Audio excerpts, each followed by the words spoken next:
Canyon City, Colorado.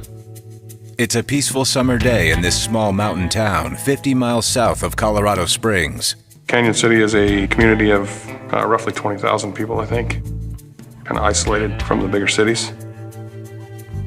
At the Canyon City Police Department, Officer Tracy McCoy is enjoying the quiet afternoon. But his day is about to take a bizarre turn. A 10-year-old boy with a dog on a leash walks through the front door of the Canyon City PD. Walks up to the counter. Sweetie, can I help you? I remember the dispatcher contacting me, advising me that there was a 9 or 10-year-old boy that I needed to meet with in the lobby of the police department.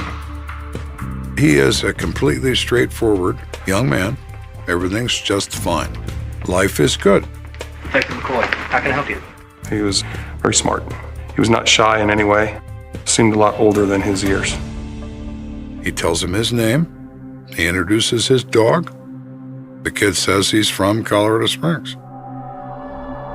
McCoy then asks why he's so far from home. Somebody's after my family. He had told me that there were people trying to kill him. You have a seat right here. Stunned, Officer McCoy escorts the boy to his office to track down his parents. I asked where his mother was at, and he said that she was at home. Mind if I get the number real quick so I can give her a call? 303. I tried to call her, and there was no answer.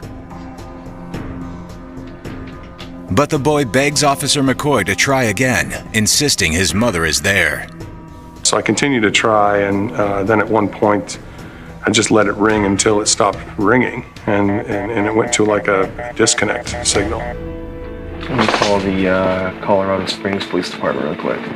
So at that point, I contacted the dispatch center in Colorado Springs and asked them if they could go by and check on that house and see if Mom was there. When dispatch calls in the address, they get some frightening news. That can't be right. The Colorado Springs Police Department and Fire Department were already on scene. That house was on fire.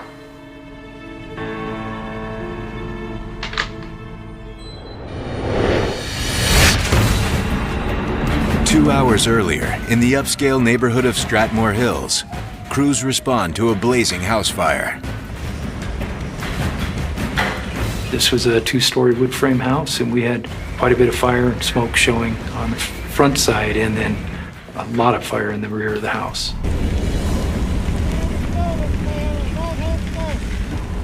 It takes nearly every firefighter on duty to bring the flames under control. The crews had a large body of the fire knocked down, and they began to pull back. They'd already done a primary and secondary search, meaning they've searched all floors of the house and came back with a negative that there's no one in the building. Once the fire has been contained, firefighters give the all clear. And arson investigator Larry Schwartz heads inside to try to identify the source of the blaze. What we do is go from the least damaged area toward the more significant areas. This was an advanced fire. It had signs of an accelerant, and in this case, we did find evidence of gasoline.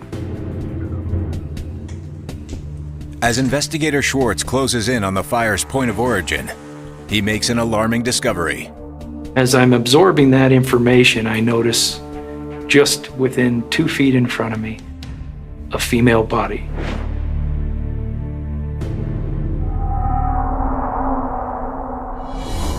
I was able to see that there was a pool of blood around her head.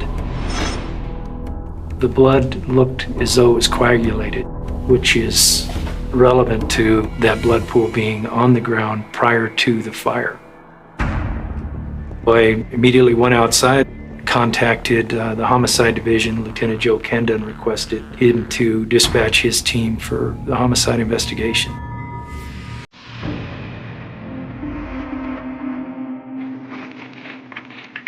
Kenda. We get the call from the fire department dispatcher saying that they have units on this house fire.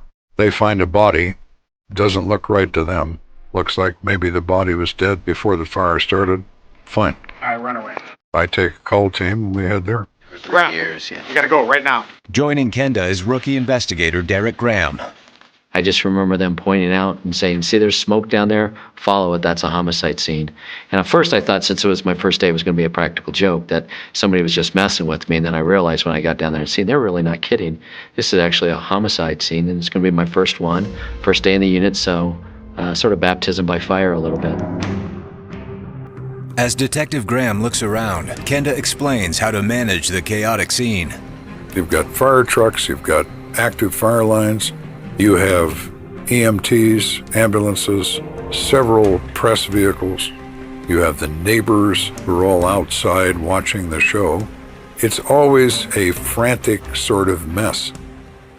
So you have to kind of ignore that and just march through it. How you doing? And what they're marching into is grisly.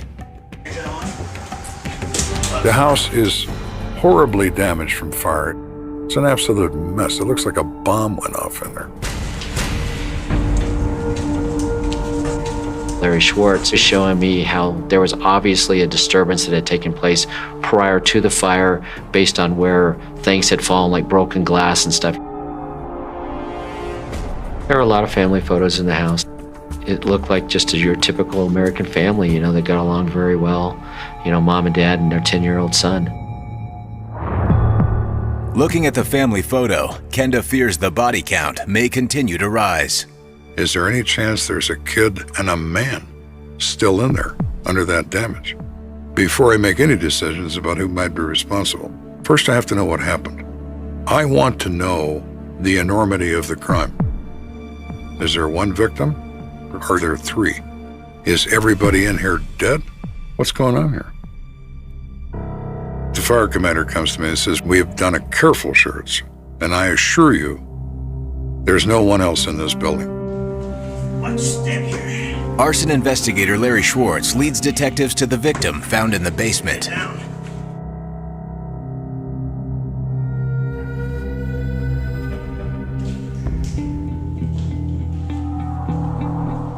We see a woman. She looks to be in her 30s. She's dressed in household-type clothing, pair of sweatpants and a t-shirt, as you would expect someone to be wearing when they're in the privacy of their own home. The clothing suggests the victim is one of the homeowners. Detective Graham looks at her face and confirms it. Just looking at a photo and looking at her, we were pretty sure that she was going to be our victim. What Kenda needs to know is how the victim died. We're looking around the body. I notice an expended .45 ACP casing against the wall. There is a second casing a short distance from that one, also expended. She has a gunshot wound to the face, entry wound in her left eye. She has a exit gunshot wound in her stomach. So this woman's been shot at least twice with a large caliber handgun. And the fact of where her injuries were indicated to me, even with my limited experience as a homicide detective, that something's not right here. The face wound appears to be a contact wound. And a contact wound is when the gun is either in contact with the flesh or within a distance of less than 1 inch from the flesh. So we have somebody putting a gun directly to this woman's head and pulling the trigger. The nature of the wounds leads Kenda to believe this was an execution-style murder. Guns used in homicides are used so that the shooter gains some distance. It's not about physical distance, it's about emotional distance. Your blood won't be on me because I'm going to shoot you. I don't want to feel it happen, I just want to make it happen. Here we have somebody that wants to feel it happen.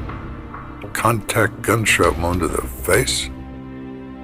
You want them to look down the gun barrel before you pull the trigger? My. Violent. With the cause of death determined, Kenda must find out how the homicide and house fire are related. Larry Schwartz is an arson investigator for the fire department with a huge amount of experience. He says, absolutely, this is gasoline accelerant. Somebody poured it all over the place to ignite this house. to get it as involved as it was when the first unit arrived. So there's no question in Schwartz's mind this is arson, and in his opinion, this woman was dead before the fire began, and he's absolutely right about that.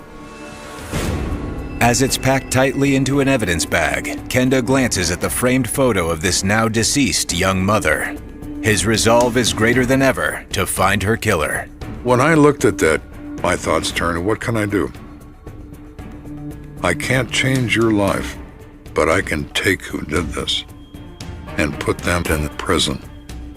That I can do.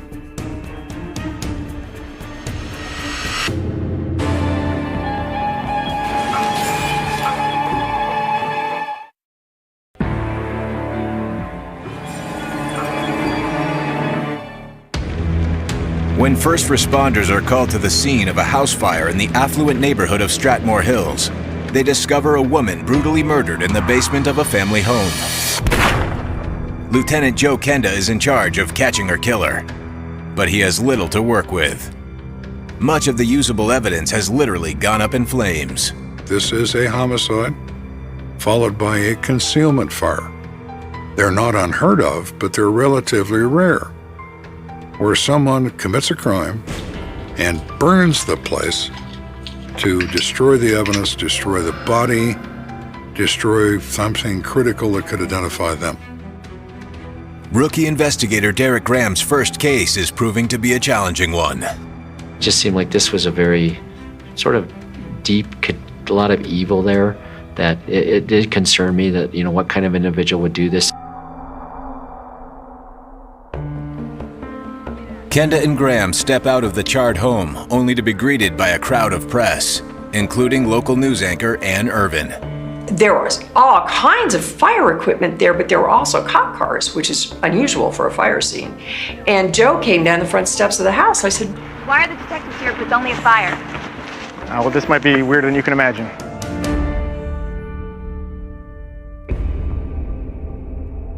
Kenda continues past the media to a group of bystanders. in that neighborhood, there were a lot of people who stayed at home during the day. There were stay-at-home moms, there were retired people who stayed and worked out of the house, and they were trying so hard to figure out what had happened. They're absolutely in shock. How could this happen? How could this happen here? This is a nice area. It is. Unfortunately, humans occupy areas, and they do behave badly on occasion. Kenda pulls aside two of the next-door neighbors to ask some questions. How you doing? I'm Joe Kenda. This is Detective Graham. And determine if the victim is indeed the woman from the family photos. They gave a physical description of the woman who lives there. Her name is Elspeth Jennis, but everybody calls her Elsie. Kenda has finally pinned a name to his murder victim. The two women continue with nothing but praise for their neighbor, Elsie Jennis. Very nice, very go-lucky, really good with her son, went to church, helped out with church functions. Just a very kind, very nice lady. She lives there with her husband, William Jennis, and a son, William Jennis Jr., who they describe as 9 or 10 years old. They're a great family. Yeah. Tell me more about the family in general, Dave. According to the neighbors, Elsie met her future husband, William, while he was commissioned in the U.S. Army. He was in the military, had retired or got out of the military a couple of years previously. She was pretty much a stay-at-home mom, sold Mary Kay, and then he was dabbling in insurance and other different things after he got out of the military. The Jennis family had moved in less than a year earlier, but in that short time, they made an impression on everyone in the neighborhood. The friends say that they appear to be doing well financially. They discuss with them the fact that life is good, that his investment business is doing very well. They say that Elsie is a dedicated mom. William is a dedicated father. And from all appearances and from everything they say, it's a perfect arrangement. You ladies saw something? Kenda asks the women if they saw or heard anything suspicious prior to the fire. Yeah, I was outside. And one of them offers a disturbing piece of information. One of the neighbors sees the family van leave the driveway, and right after that van left the driveway, She sees smoke, followed immediately by enormous flame blowing the windows out of the house. And she's the one who calls 911. Who was driving that van? It happened so fast. She couldn't see who was driving the van. Now, that immediately worries me. Because we have a van gone, but we don't know who's driving it. Is it our killer? Is it a burglar? What's going on here? Nobody was ruling out the fact that perhaps someone came into the house, shot Elsie, and then took William and Bill. All we knew was that they were gone and she was dead. While I'm pondering this, the phone rings. Kenda. Canyon City Police Department. A town about 50 miles from where we're standing. They call, they say, we have a 10-year-old kid here, and he's got a dog with him, a young golden lab. Kid's name is William Jenness Jr. And he has a story that's real interesting.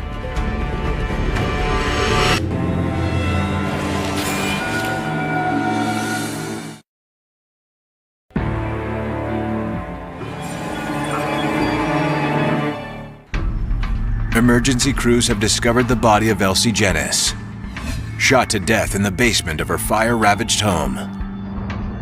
Lt.Joe Kenda has just received a call from a police station 50 miles away with an extraordinary development in the case. Canyon City Police Department calls, and they say, we have a 10-year-old kid here. Kid's name is William Jenness Jr. He says, my dad dropped me off here, and this morning, he told me we were being chased by foreign agents, and they were trying to kill us. Keep that kid and that dog, and we are on our way. But why is the victim's son at a police station so far from home? And could the boy's seemingly implausible story have something to do with his mother's murder? Get home safe, all right? Thank you. I was nervous because it was my very first day. I didn't know what to expect, and I was being sort of thrust into something I didn't realize, what I was about to get into. Since William is a minor, he needs to be transported back to Colorado Springs before investigators can question him about the crime.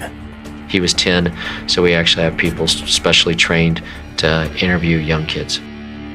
One of those trained individuals is Youth and Victim Services Counselor Barbara Midyet. We kind of were social workers with the police department, which at that time was a little bit of a unique position to be in.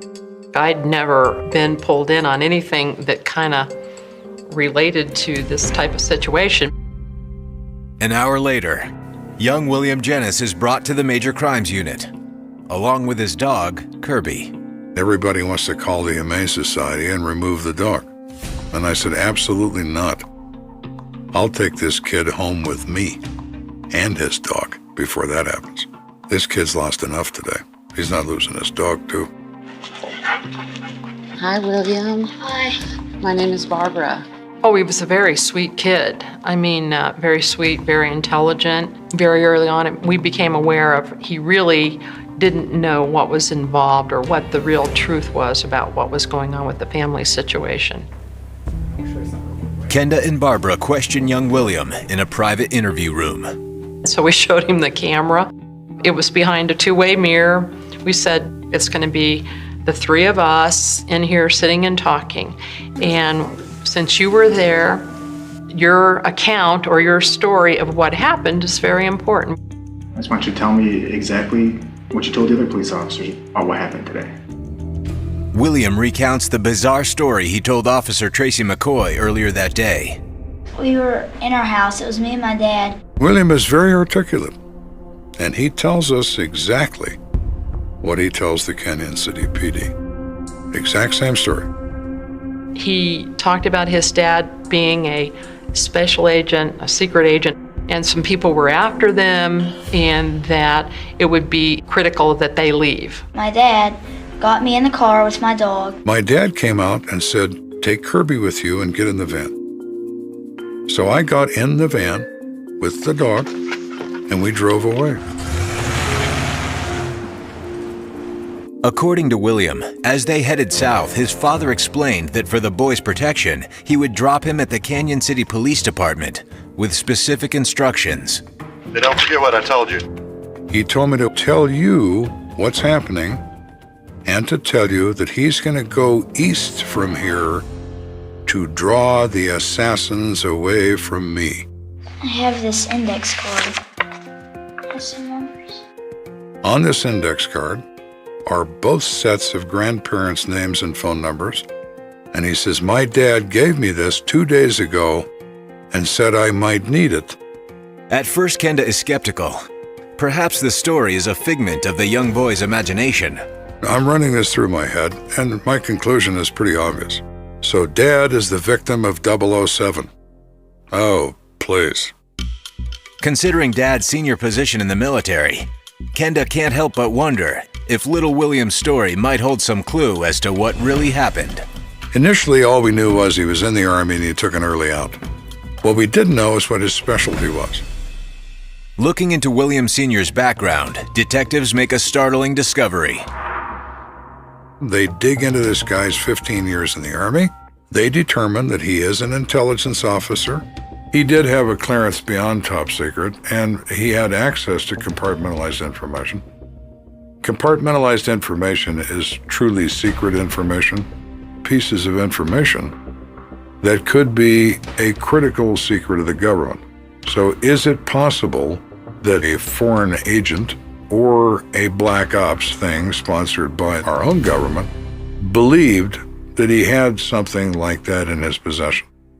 Our intel says that the target's going to be in a hotel. Black ops refers to programs that are off the grid, where very often the purpose is to assassinate someone or to recover intelligence information at any cost.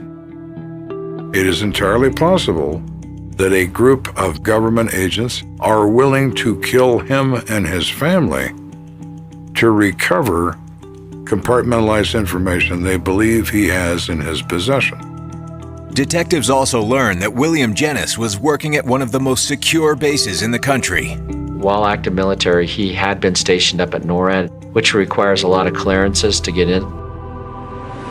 Located just 7 miles east of downtown Colorado Springs, NORAD, or the North American Aerospace Defense Command, was designed to monitor and warn of airborne attacks against the United States and Canada. It's not like other military installations where you can drive in and out. You don't go into NORAD unless you're invited, and there's portions of NORAD you can't even get into unless you really have some top secret clearances. Could William Jennis's military work have something to do with his wife's murder? William would be capable of having documents in his possession that would cause any foreign government or any intelligence operation in the world to pursue him and his family. Kenda needs to learn more about William Jennis. But for now, he has to deal with the pressing matter at hand, finding someone to take care of young William. We knew that there wasn't any family in the vicinity. His grandparents were out in Maine. So we were really looking at what would be a good support system for him. Kenda reaches out to friends of the Jennis family, Linda and Corky Newcomb. Linda Newcomb is more than willing to take care of William in his time of need. She knows this kid. She cares about him. It's the perfect situation for the placement. But first, Barbara Midyet needs to tell William what happened to his mother. It was just, to me, very sobering to know that the things we were about ready to tell this innocent child was his life was changed forever. As the Newcombs arrive, Barbara Midyet delivers the heartbreaking news to young William. William, there's something very important that we've got to talk about. It's about your mother. We said, your mother died today and there was a fire at your house. And there was not a strong emotional reaction. I think it was beyond his scope of comprehension at that point. That's normal in children. They're trying to process information that to them is so outrageous they can't think about it. that his mommy isn't coming home anymore is something he doesn't want to think about. Young William and his dog are escorted to their new home. It's a terrible thing to watch that. To watch an otherwise sweet little boy being told that somebody just turned his life upside down for him, and nobody's going to turn it right side up. I would go home sometimes at night, and I would hug my kids. Wouldn't say a word. Just hug them. And my wife would look at me, and then she wouldn't say anything, because she knew something happened involving kids. There is nothing worse than that. Nothing I know of. But Kenda knows there's still work to be done. You always have to suffer through that emotion. You can't let it interfere with you doing your job. But you wouldn't be human if it didn't affect you. I would push it down, push it away, go back to work, focus on the job in hand. That job is to find William's father and bring him in safely. I need to put a bolo out on William Jenna Sr. We went ahead and alerted Canyon City, Fremont County, Pueblo PD, all agencies in that general area that he's in your area someplace. Be on the lookout for him. You're notifying every law enforcement agency in the western United States. You rebroadcast it every few minutes so that you've got a lot of set of eyes looking for this guy. But before this all points bulletin goes out, Kenda gets a call from a police station in Salida, 100 miles away. And what they have to say lends credence to young William's tall tale. And the Salida Police Department calls. They have William Jennis. How did you come by him? He walked in here. He's demanding our protection from foreign assassins, who he says are pursuing him.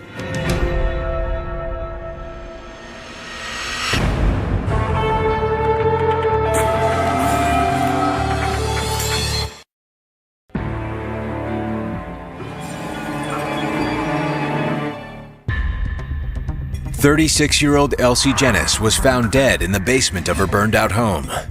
And Lt.Joe Kenda has stumbled upon a bona fide mystery. After the victim's son tells investigators that his family is on the run from government agents, Kenda and company receive a report from police in Salida that the boy's father just walked into their station, demanding protection. It's the moment you've been waiting for, the moment you've been planning for, to where you're finally talking to the person you've been looking for. Kenda and rookie homicide detective Derek Graham arrive in Salida, where Kenda joins Detective Terry Bjorndal in the interrogation room. He was about 6 feet, maybe 180 pounds, intelligent, well-educated, came across as a nice person. Why don't we start by you telling us what happened in your house? Kenda asks William how he turned up 100 miles from home. What I'm looking for is a statement. Don't stop and ask questions, save that for later. Let him continue with his story. It started about 2 weeks ago. William says that several weeks ago, he started getting hang-up phone calls at his house. Hello? Hello? He was angry about this and didn't have any idea who it could be. Finally, he gets a call from a male voice, no discernible accent, that says, "We want the documents." He replies, "What documents are you talking about?" Person hangs up. Now, you gotta understand, due to the nature of my history in the military, I had access to top secret documents.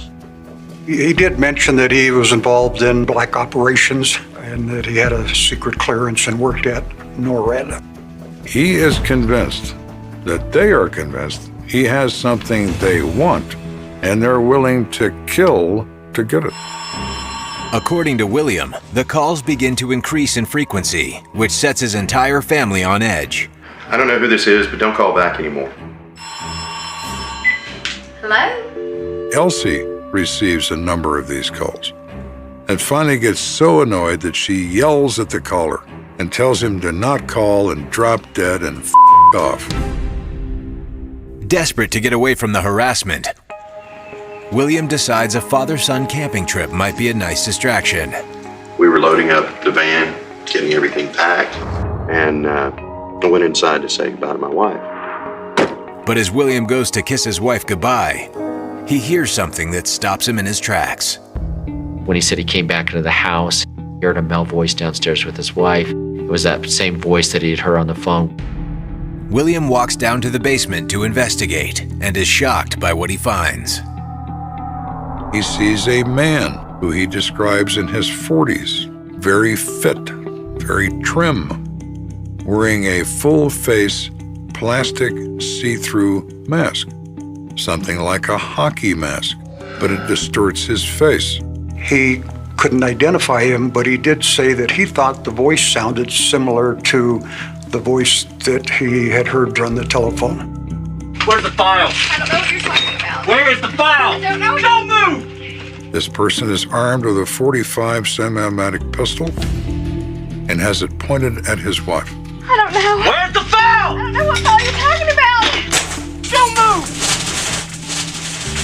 My wife looked over at me, and I could tell she wanted me to get our son out of there. His wife says, "Save yourself and save the boy." Panicked, William sprints back up the stairs. He grabs the kid in the front yard with the dog, throws him in the van, and they drive off. He stresses how dangerous these people are. He is just running, assuming they are in pursuit. William drives south as fast as he can. At the first police station he finds, he drops off his son and gives him specific instructions.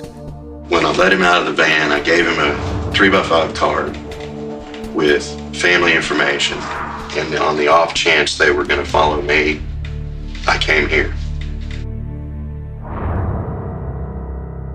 William Jennis praises his wife's bravery. He says, "My wife sacrificed herself to save me and my son." Stepping into the hallway, Kenda and his team go over William's story, wondering how to track down the masked killer. But an inconsistency with young William's version of events gives Kenda pause. Specifically, the conversation about his index card of emergency contacts. During that conversation, when did your dad give you that 3x5 index card? My dad gave it to me 2 days ago. 2 days ago from today? Why did he do that? Well, I asked him, I said, "Why do I need this, Dad?" And he just said, "You might need it." It's the kind of detail that might slip past less seasoned detectives. But to Kenda and his team, it suggests there may be more to the story.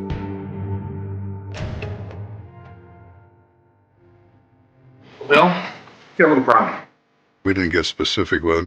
You try not to get specific with people. You don't want to give them anything. You want them to give you something. You want to imply that you know that he's lying. And you don't want to say how you know, but you want to say you know. So you look at him and you say, "It didn't happen that way with him." I told you exactly what happened. After 30 minutes of back and forth, Kenda demands that his suspect drop the act.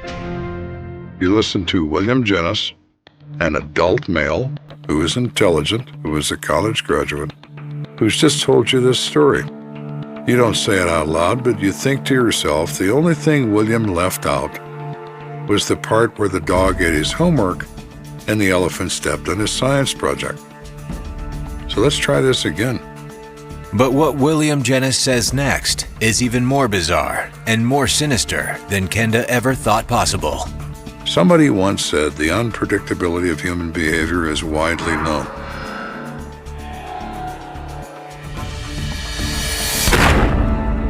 I agree with that statement.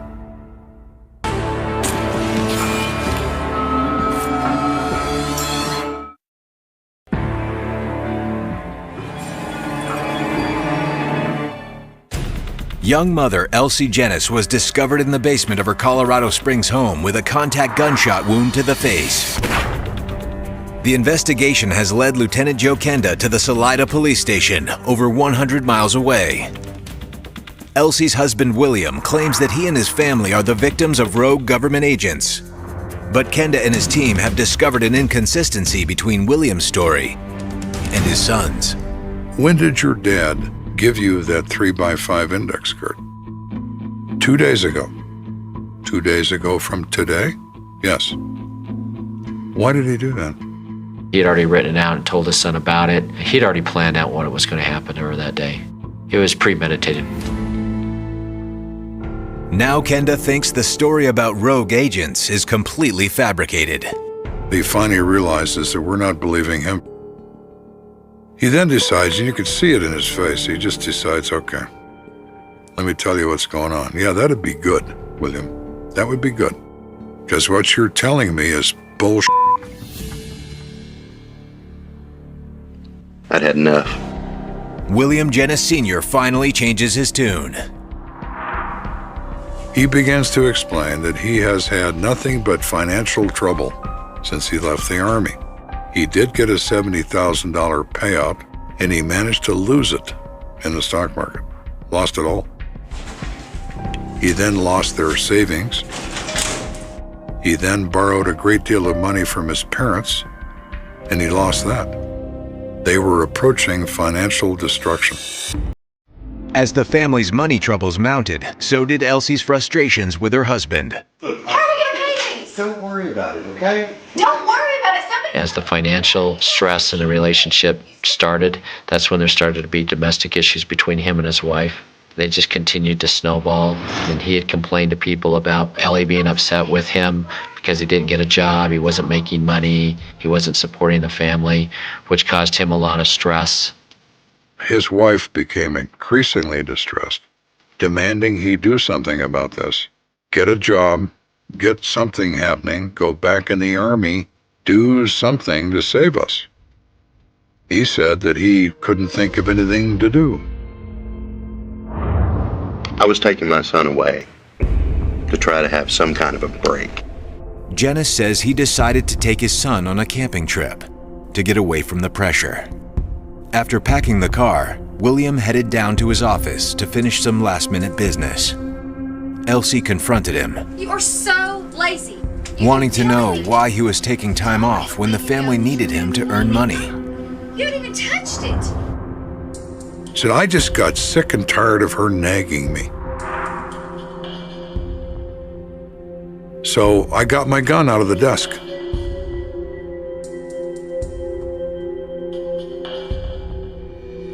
And I shot her. I shot her in the face, and then I shot her in the back. Then I threw gasoline all over the place and lit it on fire. And I took my son with me. And here we are.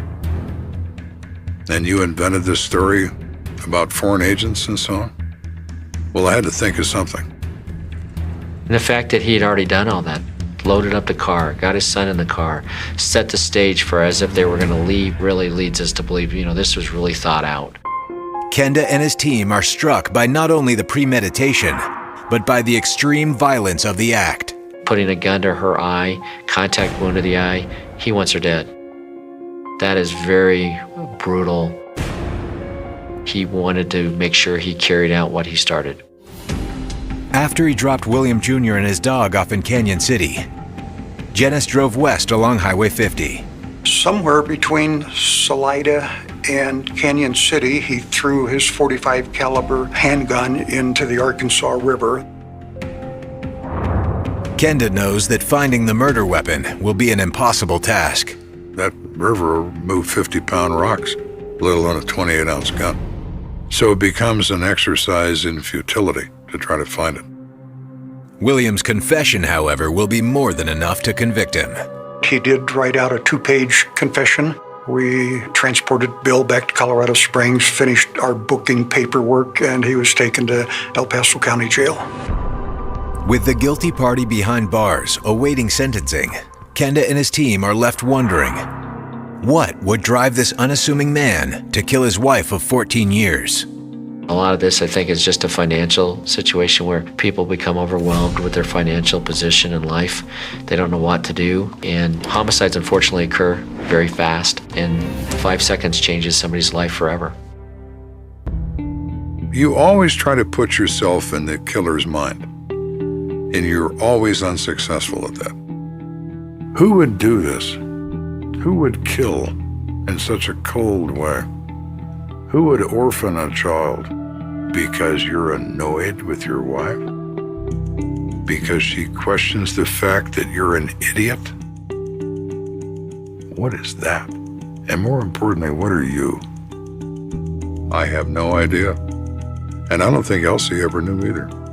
And you have this tragic end to what seemed to be an idyllic life.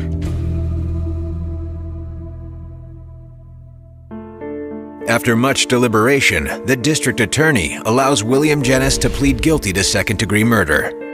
This was something that was agreed to with the family and everybody else because William was going to have to testify against his father in a homicide trial. The family did not want to put him through that, so they reached an agreement where he would do 48 years.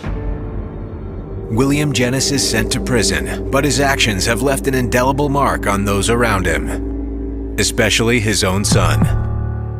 No matter how these cases get resolved, the ripples just go on and on and on. And my heart just aches for a boy that grew up without either parent and had to make do. That one was so hard because the thought of somebody taking my son and leaving him like that, having done in his mother, just thinking about my son sitting in a park trying to figure out what was happening was very difficult. The saddest thing for me about this one was that little boy in Kirby. Sweet little boy, nice dog, trapped in this web of intrigue and murder. How could this be? How could this little boy and this 10-month-old puppy? At 6:42 a.m., the phone rang in a quiet Illinois house and kept ringing long after it should have stopped, a thin mechanical sound cutting through a winter morning that hadn't yet decided whether it would snow or rain, and somewhere between the second and third ring, a truth was already forming, heavy and irreversible, because phones do not ring like that unless something has gone wrong. Outside, the street was still, the kind of stillness that only exists before people wake up and begin making noise, before engines turn over and coffee brews and doors slam, and that stillness would be remembered later, spoken about in hushed tones, described as eerie, as if the town itself had been holding its breath before the news broke and never quite learned how to exhale again. Illinois, 2000. A year when pagers were fading and cell phones were becoming common but not yet trusted, when surveillance cameras were grainy and faced the wrong directions, when DNA databases were smaller and slower and full of promises they could not yet keep. A year that would later be circled in red ink on police calendars and case files, labeled with a word that sounded clinical but felt anything but cold. Cold case. A phrase that suggests time passing, evidence aging, memories blurring, but does nothing to describe the heat of the moment when everything first went wrong, when panic moved faster than procedure and fear spoke louder than reason.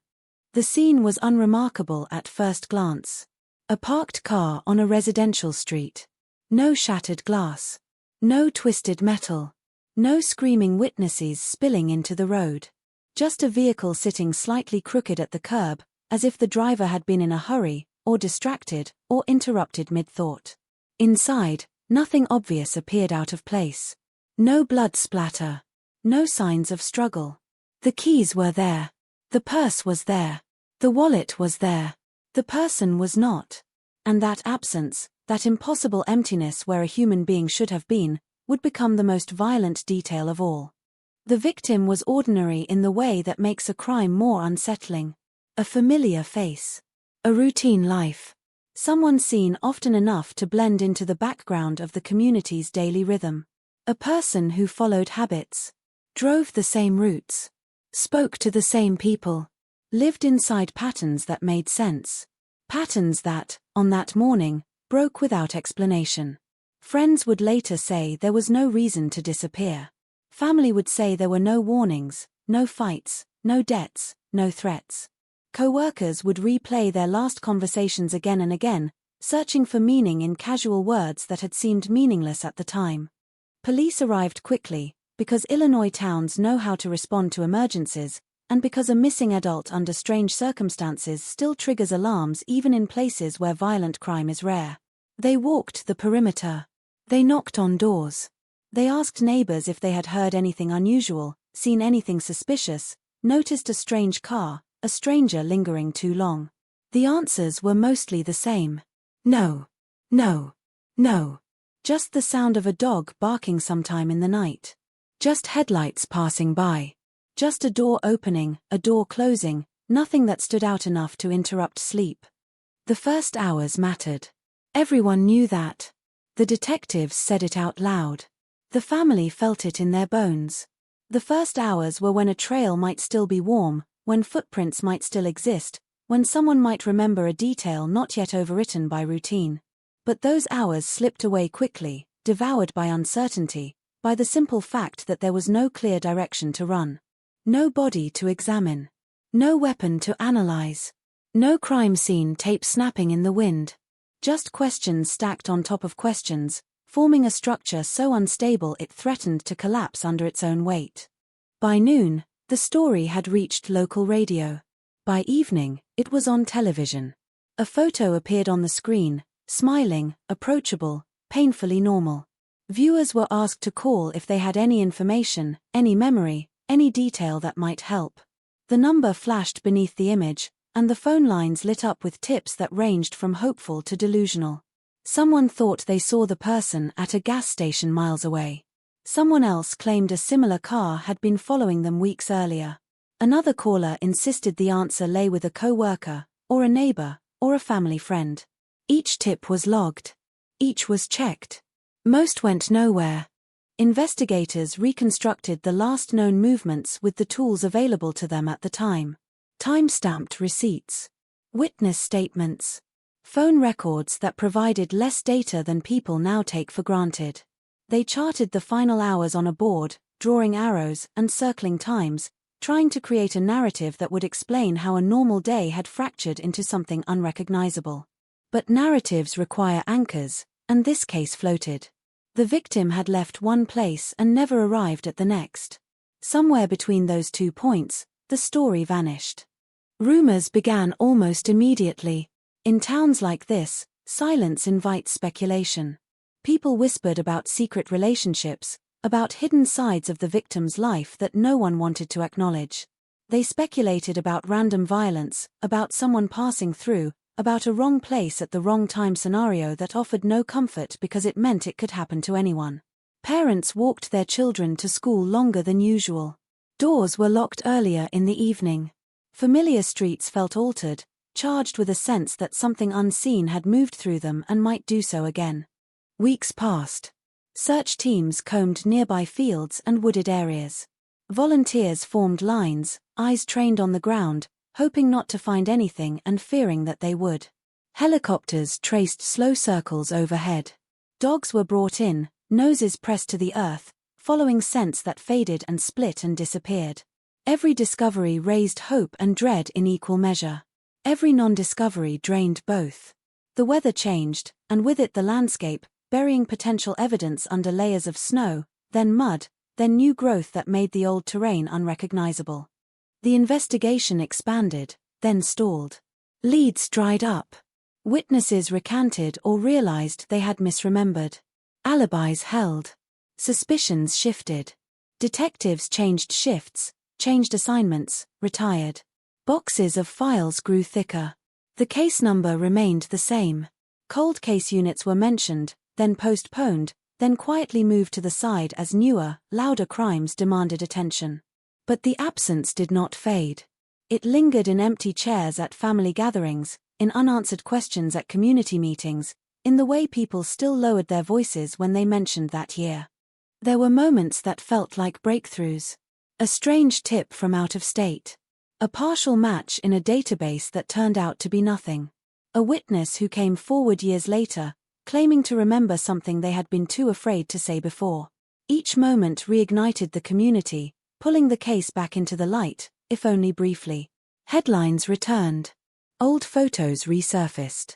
The phrase Illinois 2000 cold case reappeared, followed by words like reopened and new lead, words that carried hope and disappointment in equal measure. And yet, the central mystery remained intact. No confession. No remains. No definitive proof of what had happened in that gap between the last confirmed sighting and the empty car on the curb. Time moved on, but the case refused to age gracefully. It stayed raw, because unresolved violence does that. It resists closure. It demands attention long after the world has decided to look elsewhere.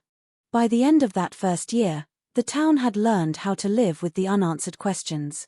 Not accept them. Not make peace with them. Just live with them, like a low-grade ache that never quite goes away. New families moved in, unaware of the history embedded in the sidewalks.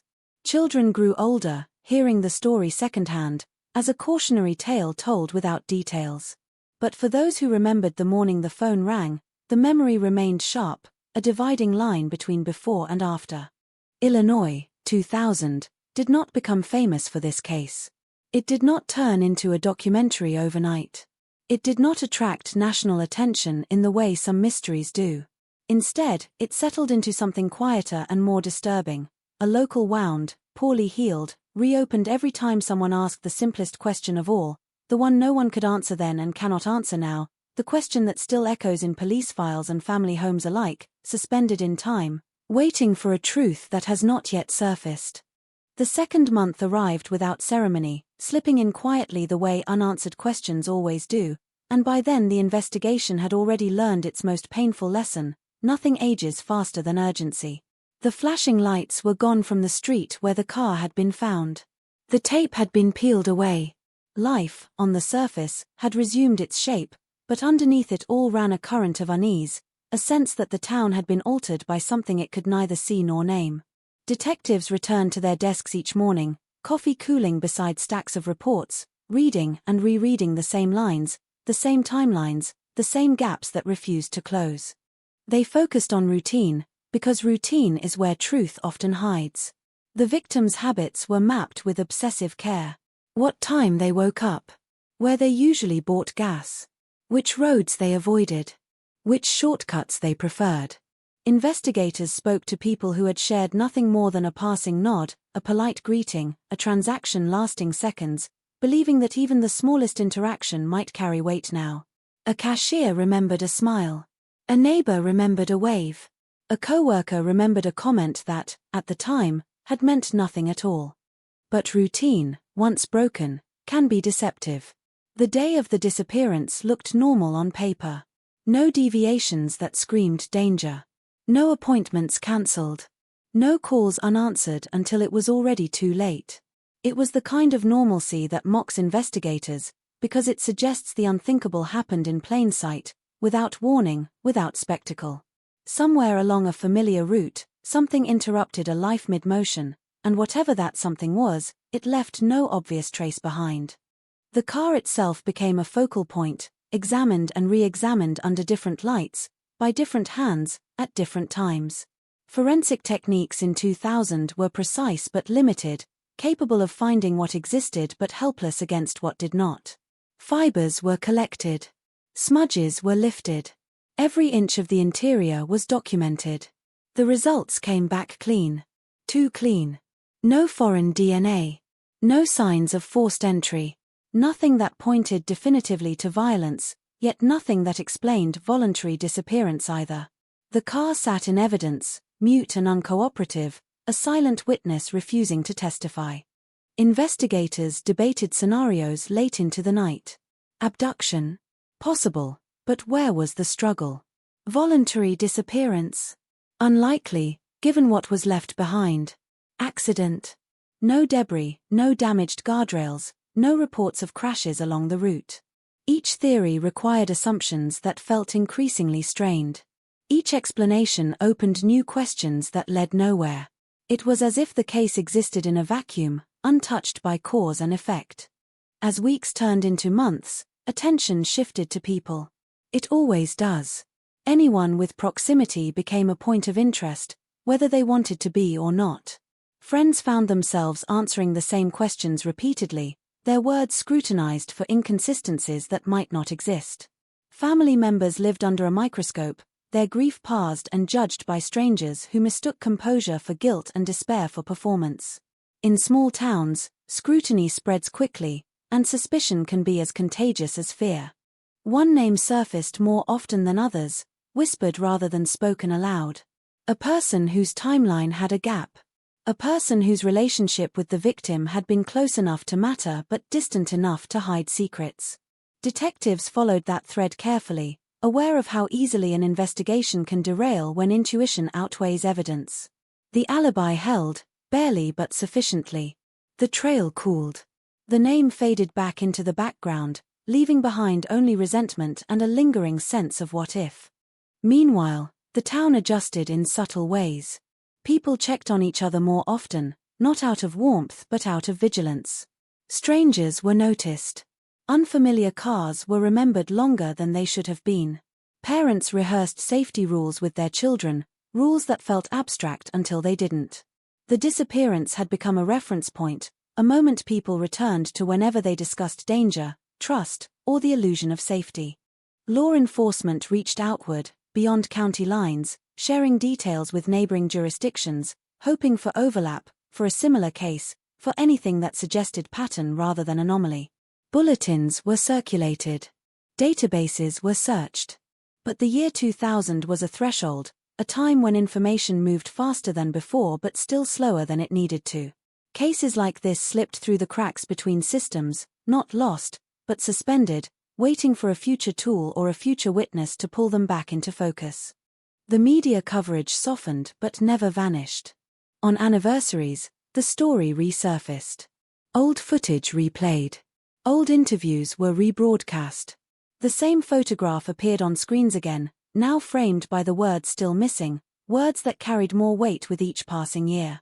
Viewers were reminded that time had not solved what determination could not. The phone number was displayed again.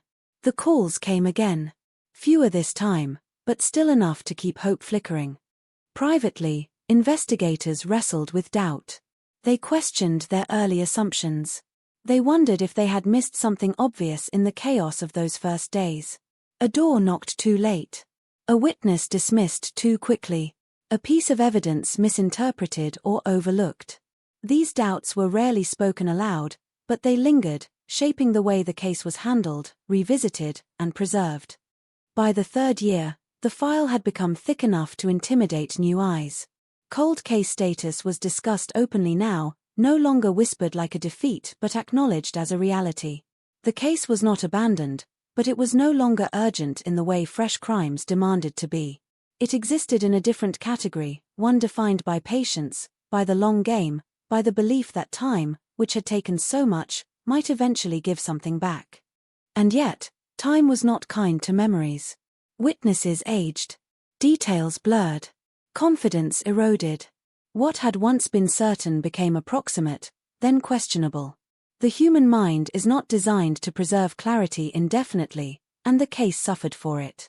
Statements taken early became artifacts, frozen snapshots of perception that could no longer be tested against living recollection. The family lived inside this erosion daily. They marked holidays with absence. They answered questions from new detectives who approached the case with fresh eyes but the same limited tools. They clung to hope not because it was easy, but because letting go felt like a second loss.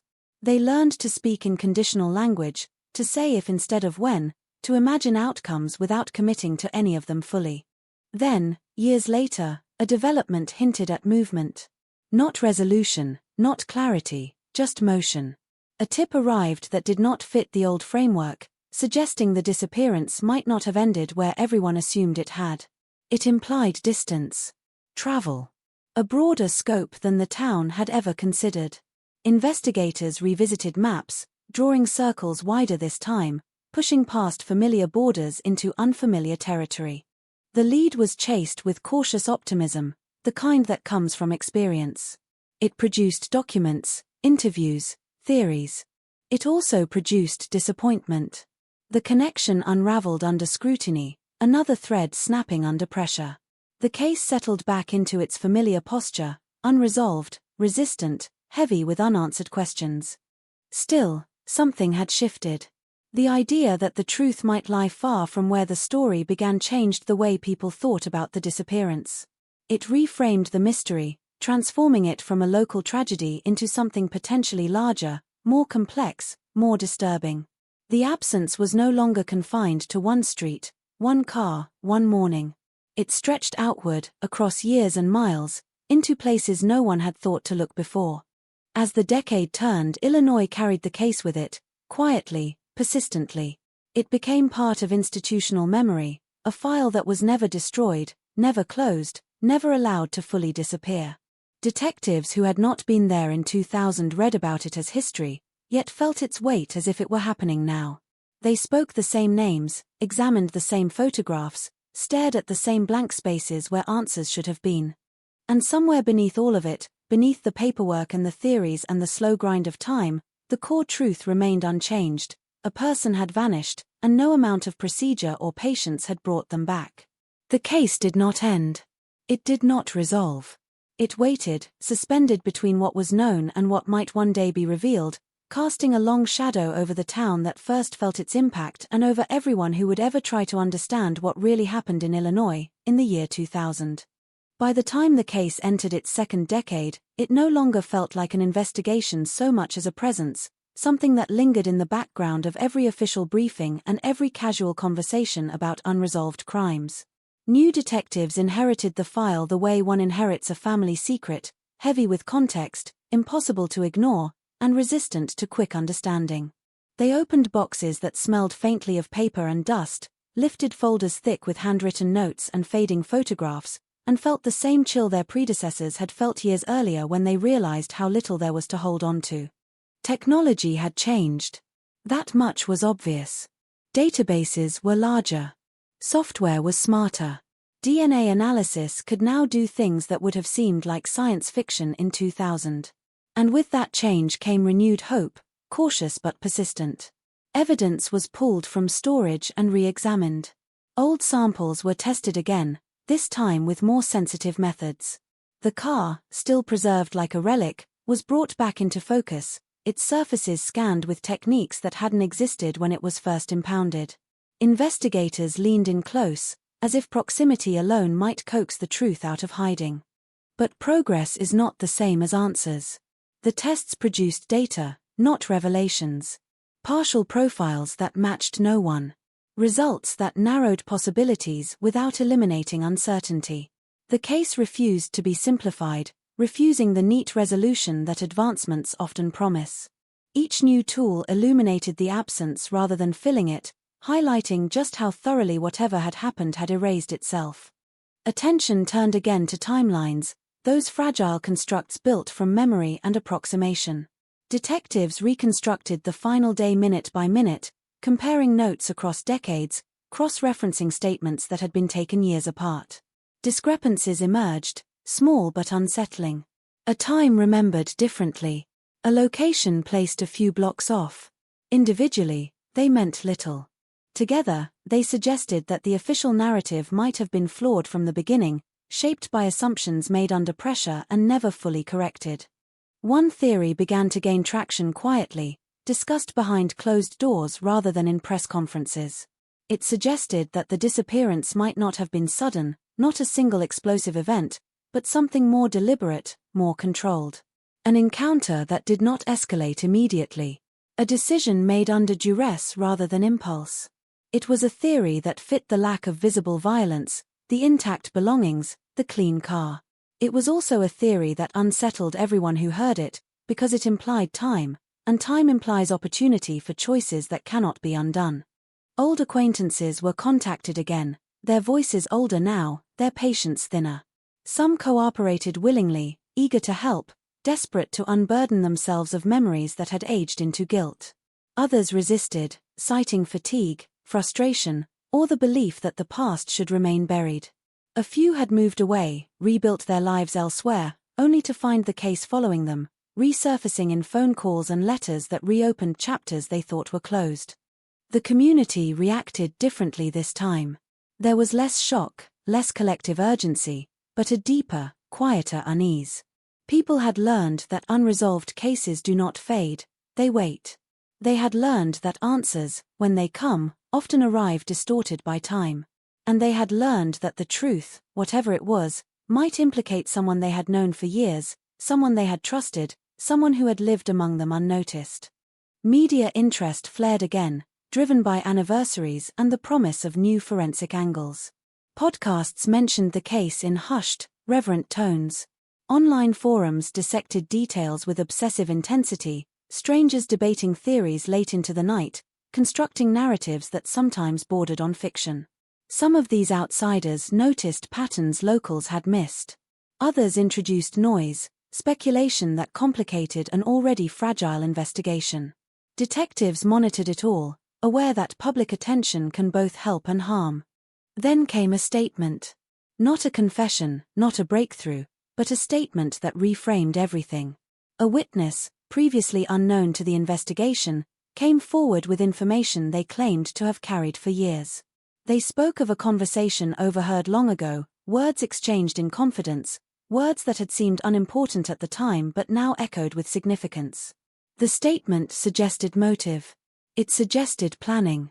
It suggested that the disappearance might have been known to someone long before it became public. Investigators approached the claim with skepticism sharpened by experience. Delayed witnesses are complicated. Memory is malleable. Motives for coming forward after so long are rarely pure.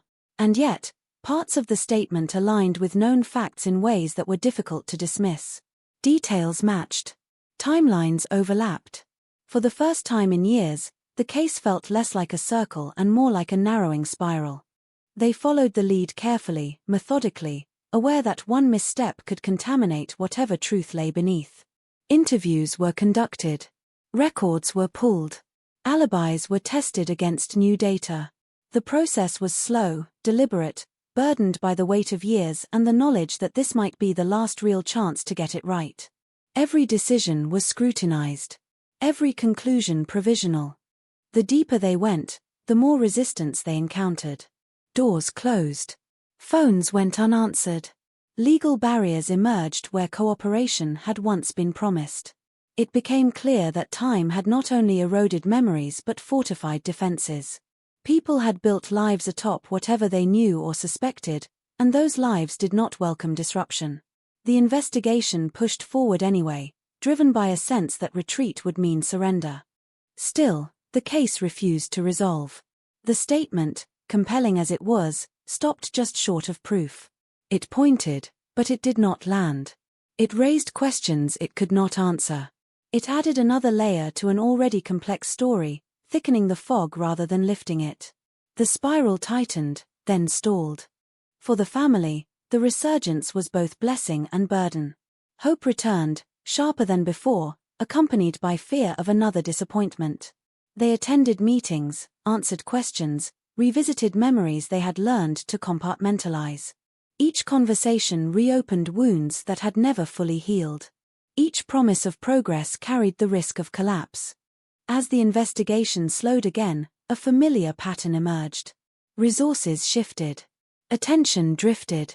The case remained open, technically active, but once more relegated to the margins. Detectives documented their findings, added them to the file, and prepared for the possibility that someone else, years from now, would take up the search with new eyes and new tools. The town watched quietly. No marches. No rallies. Just a shared awareness that the mystery still lived among them, unresolved and unrepentant. The streets looked the same. The houses stood where they always had. But beneath the surface, beneath the routines and reassurances, lingered the knowledge that someone had vanished and that the truth, whatever it was, had managed to survive every attempt to expose it. Illinois, 2 decades removed from that winter morning, still carried the echo of the ringing phone, still felt the absence that had followed. The case had changed shape over time, expanding and contracting, absorbing new details and shedding old assumptions. But at its core, it remained what it had always been, a story without an ending, a question without an answer, waiting in the dark for a moment of clarity that had not yet arrived. Time has a way of changing the temperature of truth, and by the 3rd decade, the case no longer felt cold so much as preserved, sealed inside layers of paperwork and memory, waiting for a fracture that would let air in. That fracture came not with sirens or headlines, but with a quiet internal review, the kind department's conduct when enough years have passed that no one involved feels personally defensive anymore. Fresh eyes, they call it, though the eyes are never truly fresh, just less attached to the assumptions that once felt necessary. The review began with a question no one had dared to ask out loud before: what if the investigation had been looking in the wrong direction from the very beginning? Not missing something within the frame, but mistaking the frame itself. Detectives sat in a windowless room, lights low, the case files spread across a table like a disassembled machine, and they spoke carefully, aware that challenging the foundation of a case is an act that carries professional risk. But the longer they stared at the timeline, the more it seemed to resist the story that had been built around it. The car, once again, became central. Not as a container of evidence, but as a symbol. It had always been treated as the endpoint, the place where something had gone wrong. Now, a different possibility emerged, that the car was not where the story ended, but where it was staged to begin. The angle at the curb. The placement of the keys. The absence of disorder. Details once dismissed as meaningless suddenly felt deliberate, as if someone had wanted the scene to look exactly as it did. That idea unsettled everyone in the room, because it implied intention and foresight. It suggested that the disappearance was not reactive but planned, not chaotic but controlled. It meant someone understood how investigators think, how a community would respond, how the lack of obvious violence would delay urgency and scatter focus. It also meant the window of opportunity might have opened long before the morning the phone rang. Digging backward instead of forward changed the rhythm of the investigation. Detectives examined weeks, even months prior to the disappearance, looking for shifts that had once seemed too subtle to matter. Changes in routine. Unexplained stress. Conversations that ended abruptly. They reviewed financial records with a different lens, not searching for desperation but for preparation. Withdrawals timed oddly. Accounts closed without explanation. Small acts that, in isolation, meant nothing, but together hinted at something quietly unfolding. The deeper they went, the more complicated the picture became. The victim had been careful, methodical, someone who did not make impulsive decisions. That trait had once been used to argue against voluntary disappearance. Now it complicated everything. Careful people plan. Careful people anticipate consequences. Careful people can vanish without spectacle if they believe it is necessary. The idea was disturbing not because it offered clarity, but because it stripped away the comfort of certainty. But even this theory resisted full formation. For every detail that supported it, another contradicted it. Why leave behind personal items that would be essential to starting over? Why cut off all contact so completely? Why choose silence over survival?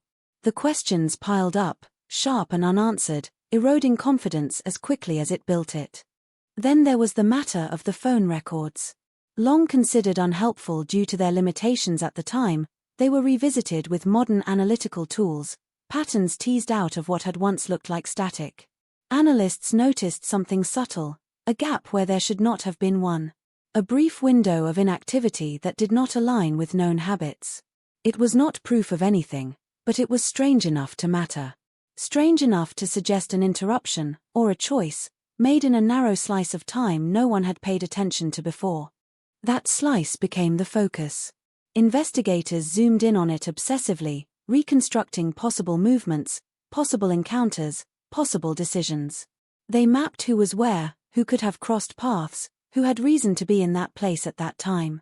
The map filled with overlapping circles, a dense cluster of possibility that felt both promising and suffocating. Too many options can be as paralyzing as too few. One name surfaced again, the same name that had drifted in and out of the investigation years earlier. Not because of new evidence, but because the revised timeline placed them closer to that narrow window than anyone had realized. It was an uncomfortable return, the kind that forces investigators to confront the limits of past decisions. The person was approached carefully, framed as a routine follow-up rather than a renewed suspicion. The conversation was polite, controlled, almost casual. Nothing overtly incriminating was said. But something else was noticed instead: tension. Not the obvious kind, not nervousness or anger, but a subtle rigidity, a reluctance to elaborate, a tendency to answer questions with just enough information to satisfy them. It was the kind of behavior that can mean many things, including nothing at all. Still, it was logged. It joined the growing pile of maybes that defined the case. The community, largely unaware of these internal shifts, sensed movement anyway. Rumors traveled faster than official statements ever could. Someone had been seen talking to police. Old names were whispered again. The case, dormant for years, stirred uneasily in public consciousness. People who had moved on found themselves pulled back, recalling where they had been, what they had heard, who they had trusted. Media outlets caught wind of the renewed activity and circled carefully, cautious not to overpromise resolution. The language changed. Less certainty. More questions. Words like re-examined and reframed replaced breakthrough. It was a subtler kind of tension, one that invited speculation without delivering satisfaction. Behind the scenes, frustration grew. Every promising angle seemed to dissolve under scrutiny. Every potential answer introduced new contradictions. The case had become a maze designed to rearrange itself whenever someone thought they understood its layout. Investigators debated whether this was the result of coincidence or design, whether the confusion was organic or engineered. For the family, the emotional toll deepened. They had learned how to live with uncertainty, but renewed attention reopened wounds they had carefully learned to manage. Meetings with detectives were both reassuring and exhausting. Progress felt tantalizingly close, yet always out of reach. They existed in a state of suspended hope, bracing themselves for outcomes they could neither predict nor control. As months passed, the internal review concluded without a definitive conclusion. Recommendations were made. New angles documented. The case was not solved, not even close, but it had changed shape again, its contours sharper, its mysteries more defined. The absence at its center remained, but the space around it felt charged, alive with possibility and threat. What lingered most was the sense that the truth, whatever it was, had been protected by time and intention. That it had survived not because it was unknowable, but because it was deliberately obscured, layered beneath decisions and silences that had held firm for decades. The investigation had not failed so much as it had been outpaced by something patient and unseen.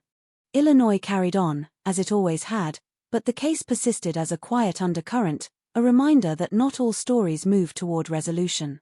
Some hover, unresolved, shaping the spaces around them, influencing behavior in ways that are never fully acknowledged.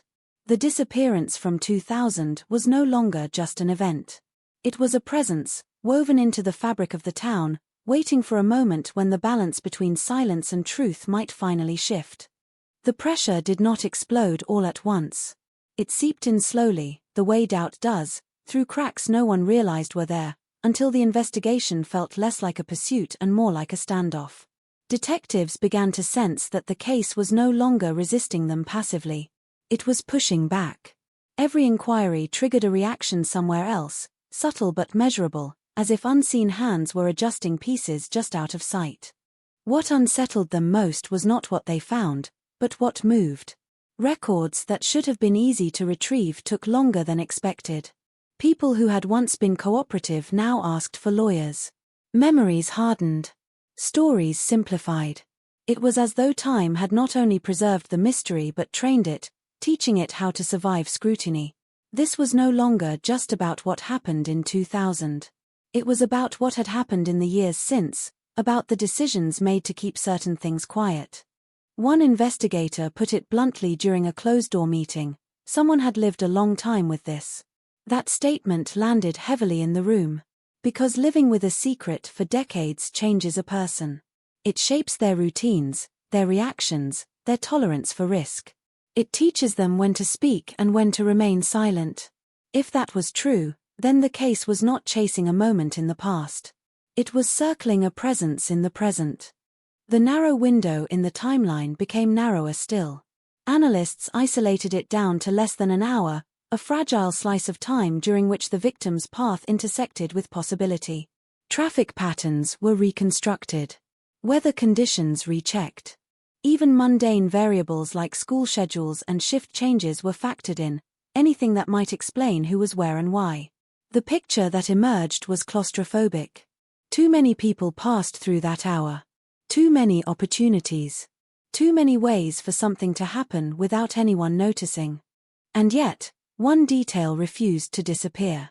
A brief sighting reported years earlier and dismissed as unreliable.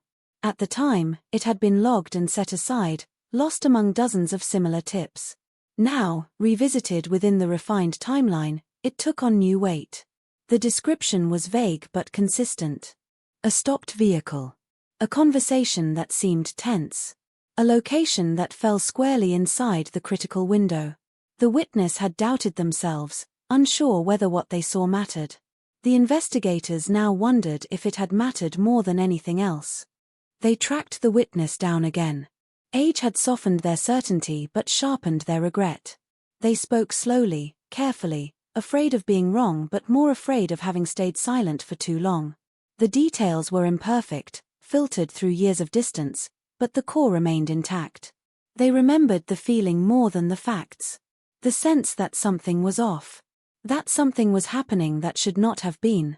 That feeling, intangible but persistent, became the emotional center of the investigation. Detectives know to be wary of feelings, but they also know that instincts often surface where evidence cannot. They leaned into it cautiously, using it not as proof but as a guide, a way to decide which paths were worth walking again. The path it pointed to was uncomfortable and familiar. The name returned, no longer whispered, but spoken plainly in briefings and reports. Not accused, not charged, but undeniably relevant. The person had history with the victim.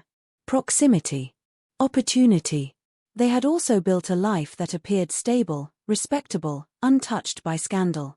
That duality made everything harder. Monsters are easier to chase than neighbors. Surveillance was considered, then dismissed. There was no legal basis. Interviews were conducted instead, framed as clarifications rather than confrontations. The questions were precise now, informed by years of accumulated context. The answers came smoothly, almost too smoothly, as if rehearsed long ago. Investigators noted the consistency, the lack of hesitation, the way certain topics were redirected without overt refusal. It was not evidence. It was behavior. And behavior, while suggestive, is slippery ground. Meanwhile, an unexpected development rippled through the case. A financial anomaly surfaced, buried deep in old records that had only recently been digitized. It was minor on its face, the kind of transaction no one would flag in isolation. But its timing aligned too closely with the disappearance to ignore. Money had moved, briefly and quietly, through a channel that no longer existed. Tracing it was difficult, but not impossible. The trail was faint, like footprints in snow just before a thaw. The anomaly did not prove motive. It did not prove involvement. What it proved was preparation. Someone had anticipated change. Someone had positioned themselves for something they did not want to explain later. The investigators felt the case tilt, just slightly, away from abstraction and toward human intent. As these threads tightened, tension in the community rose again. Old divisions resurfaced. People chose sides without realizing they were doing it. Some insisted the case was being overthought, that the simplest explanations had already been ruled out. Others believed, fiercely, that the truth had always been known and merely ignored. The disappearance became a mirror, reflecting whatever fears and beliefs people carried into it. For the family, this phase was the most agonizing yet. It offered neither the blunt finality of tragedy nor the hollow calm of dormancy. Instead, it lived in a constant state of almost. Almost enough evidence. Almost enough certainty. Almost enough to break the silence that had held for so long. They listened carefully to every update, measuring hope in small increments, guarding themselves against the collapse that had followed past surges of optimism. Behind the scenes, debates grew sharper. Prosecutors were consulted informally, their reactions cautious. The standard was high. Suspicion was not enough. Patterns were not enough. The case needed something solid, something that could survive the harsh light of a courtroom. Investigators knew that pushing too hard without it could shatter what little progress had been made, locking doors permanently. And then, as if sensing the tightening net, the case shifted again. A document surfaced from an unlikely source, not a smoking gun but a missing piece. It contradicted a long-held assumption, quietly undermining a pillar of the original timeline. The realization hit slowly, then all at once. If that assumption was wrong, then entire sequences had to be reimagined. The disappearance did not occur when everyone thought it had. It happened earlier. Or later. Or somewhere else entirely. The implications were staggering. It meant witnesses had been asked the wrong questions. Alibis had been tested against the wrong clock. Entire lines of inquiry might have run parallel to the truth without ever touching it. The case was not just unsolved. It had been misaligned. Correcting that misalignment took time, patience, and a willingness to accept uncomfortable truths about past work. Detectives recalibrated, resisting the urge to rush. They rebuilt the timeline piece by piece, aware that every adjustment would ripple outward. It was exhausting. It was necessary. As this reconstruction unfolded, one thing became clear: the disappearance was not an accident of chance. It was the result of intersecting decisions, some made quickly, others cultivated over time. It was neither random nor easily categorized. It sat in the space between impulse and design, between chaos and control. By the end of this phase, no arrests had been made. No charges filed. To the outside world, nothing appeared to have changed. But inside the investigation, the air was different. Heavier. Charged. The sense of circling had shifted to something sharper, more focused. The truth no longer felt distant. It felt guarded. Illinois had learned to be patient with this case. But patience has limits. Somewhere within the tightened timeline, within the narrowed field of names and places, lay an answer that had endured for decades. Whether it would continue to endure, or finally fracture under the accumulated weight of scrutiny, remained uncertain. What was certain was this: the disappearance from 2000 was no longer just an echo from the past. It was active again, exerting pressure, testing loyalties, demanding a reckoning. And as the investigation edged closer to the center of its own maze, the silence that had protected the truth for so long began to feel less like absence and more like warning. Silence, once protective, began to feel unstable. The longer the investigation pressed inward, the more that silence revealed its edges, thin places where strain showed through. Detectives could sense it in conversations that ended too abruptly, in pauses that lingered just a beat too long, in answers delivered with the precision of something practiced rather than remembered. The case had entered a phase where truth no longer hid in darkness. It hid in plain sight, camouflaged by normalcy. The rebuilt timeline changed everything. Events once treated as peripheral now moved to the center. A routine errand gained significance. A casual interaction acquired weight. Investigators stopped asking what happened and started asking how long it had been happening. That shift reframed the disappearance not as a moment, but as a process, something that unfolded across days or weeks, invisible until it was complete. They returned to locations long dismissed as irrelevant. Parking lots repaved years ago. Businesses that had changed owners. Houses remodeled, sold, repurposed. Memory clung to these places stubbornly, even when physical evidence had vanished. Detectives stood where the victim might have stood, tracing sightlines, imagining movement, listening to ambient noise, trying to understand how something so significant could have occurred without drawing attention. One location, overlooked for years, refused to stay quiet.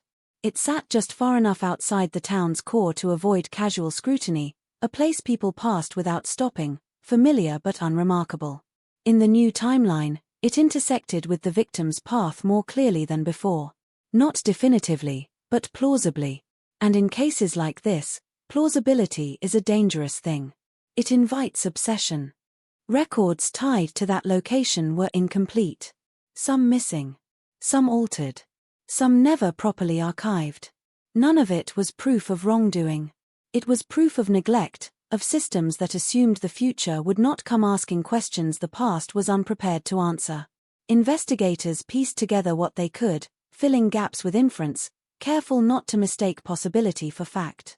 As the pressure mounted, so did resistance. Legal walls appeared where cooperation had once been informal. People who had spoken freely in earlier years now filtered every word through counsel.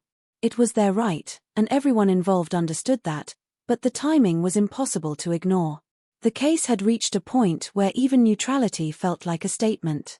Behind closed doors, the team debated their next move. Push harder and risk losing what little access remained, or pull back and allow the pressure to work indirectly. They chose patience, not because it felt right, but because it felt necessary. The truth, if it existed where they believed it did, would not surface under force. It would surface under weight.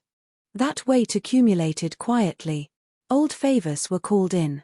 Informal conversations took place outside official channels.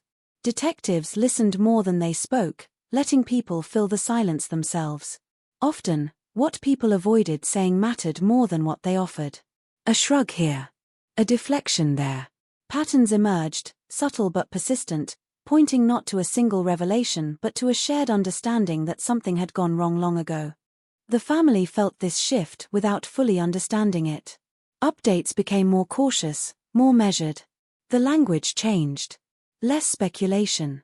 More conditional phrasing. They sensed proximity, not to resolution, but to something fragile, something that could shatter if handled carelessly. Living with that tension was exhausting. It demanded hope without promise, patience without assurance. Publicly, the case remained static. No press conferences. No announcements. Just occasional mentions buried in crime reports, reminders that the investigation was ongoing. Privately, however, it consumed those involved. Files traveled home in briefcases. Notes were reviewed late at night. Dreams filled with timelines and faces and unanswered questions. The case refused to stay at work. Then came the anomaly that disrupted the rhythm entirely. Not a tip. Not a witness. A data point. Something uncovered during a routine cross-check, insignificant at first glance, easily overlooked. A record that did not match the rest. A timestamp that fell outside expected parameters. It was the kind of inconsistency that could mean nothing, or everything, depending on context. They chased it cautiously, aware of how often anomalies dissolve under scrutiny. This one did not. It held. It suggested movement at a time when no movement should have occurred. Not of the victim, but of someone connected to the periphery of the case. Someone whose presence in that narrow window had never been documented before. The discovery forced another recalibration. Investigators overlaid this new information onto the rebuilt timeline, watching as shapes shifted and aligned in unexpected ways. The picture grew darker, more intentional. The disappearance no longer looked like an isolated act. It looked like the endpoint of converging decisions, choices made with awareness of consequence. They approached the person linked to the anomaly again, this time with a different tone. Less conversational. More precise. The questions were narrow, anchored to verified data rather than memory.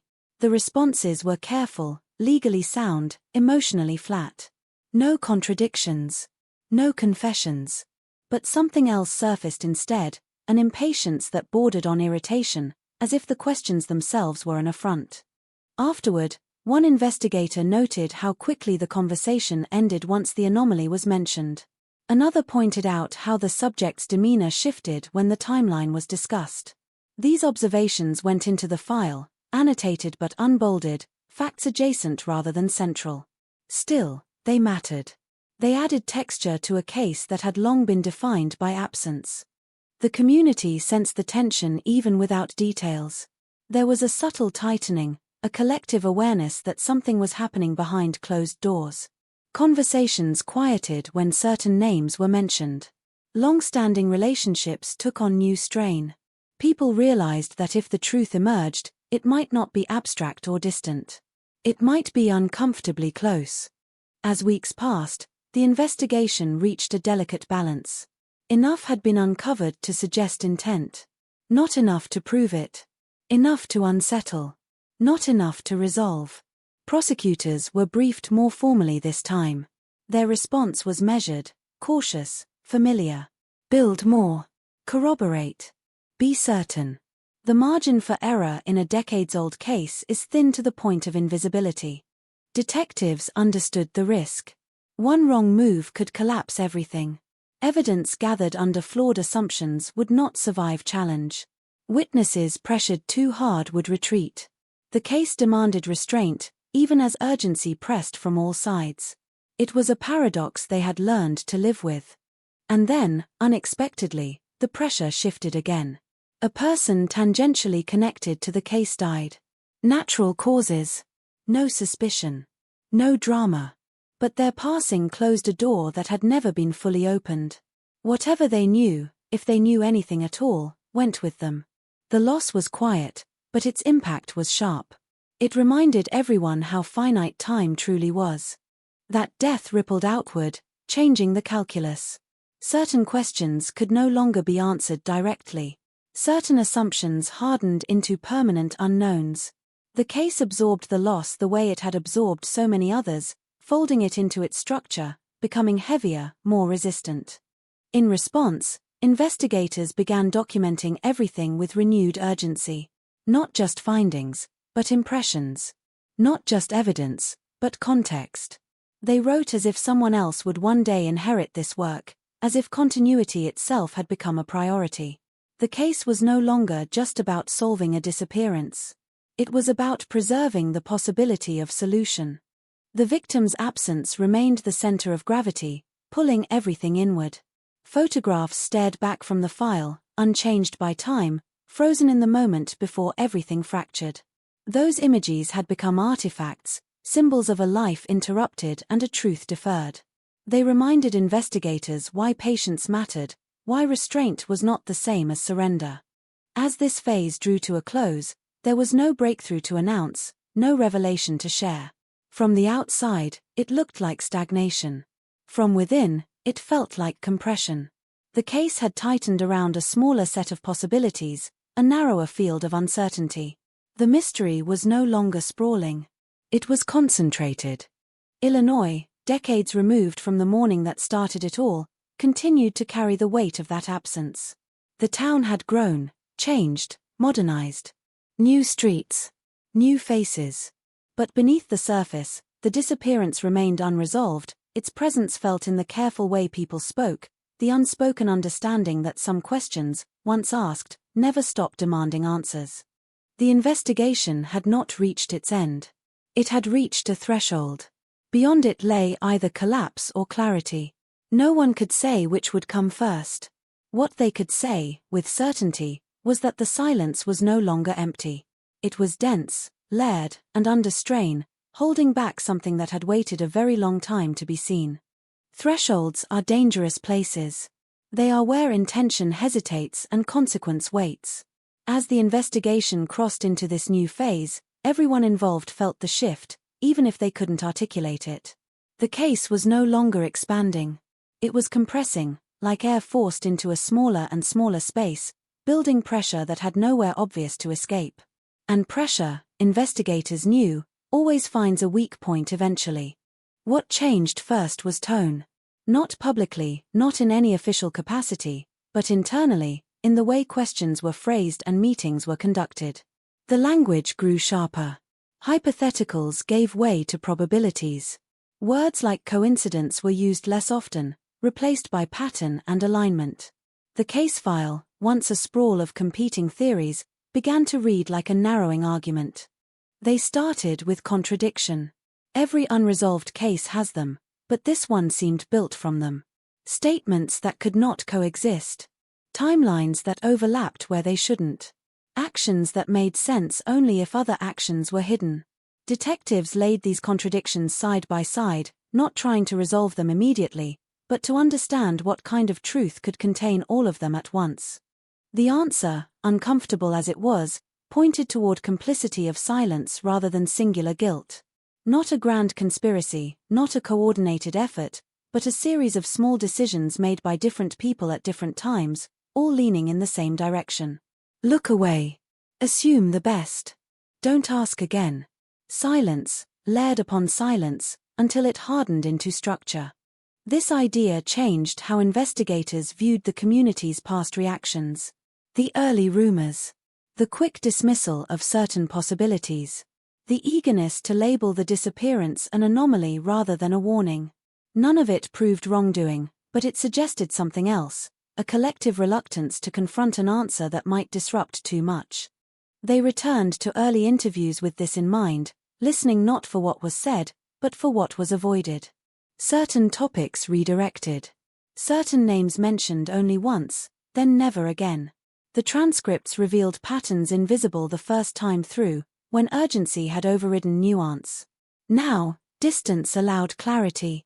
The silences spoke. One interview, in particular, resurfaced with new weight. Conducted within days of the disappearance, it had been brief, procedural, unremarkable. The subject had provided basic information, answered politely, and been cleared almost immediately. At the time, there was no reason to linger. Now, reread through the lens of everything that had followed, it felt incomplete. Not false. Incomplete. As if something had been deliberately left out, trusting that no one would notice. The person was contacted again. Decades had passed. Lives had been built. Children grown. Careers ended. The request for another interview was met with surprise, then caution. They agreed, reluctantly, perhaps believing that time had insulated them from consequence. The conversation unfolded slowly, carefully, each question anchored in documented fact rather than accusation. At first, nothing shifted. The answers mirrored the original statements almost perfectly, a consistency that would have been reassuring in another context. Here, it felt rehearsed. When investigators pressed gently on peripheral details, the subject faltered, not dramatically, but just enough to be noticed. Dates blurred. Sequences shifted. The cracks were small, but they were new. Then came the moment that changed the room. Not a confession. Not an admission. A correction. The subject paused, frowned, and amended a detail they said they had remembered wrong all these years. It was a minor change, insignificant on its face. But it altered the timeline in a way that rippled outward, colliding with the anomaly discovered months earlier. Two independent threads touched, briefly, unmistakably. The room went quiet. Investigators did not react immediately. They let the silence stretch, letting the weight of the correction settle. The subject noticed. Their posture changed. The rest of the interview proceeded without incident, but the damage had been done. Something that had held for decades had slipped. Afterward, the team reviewed the recording frame by frame, tone by tone. The correction was genuine in delivery, not defensive, not calculated. That made it more troubling, not less. It suggested memory surfacing rather than strategy failing.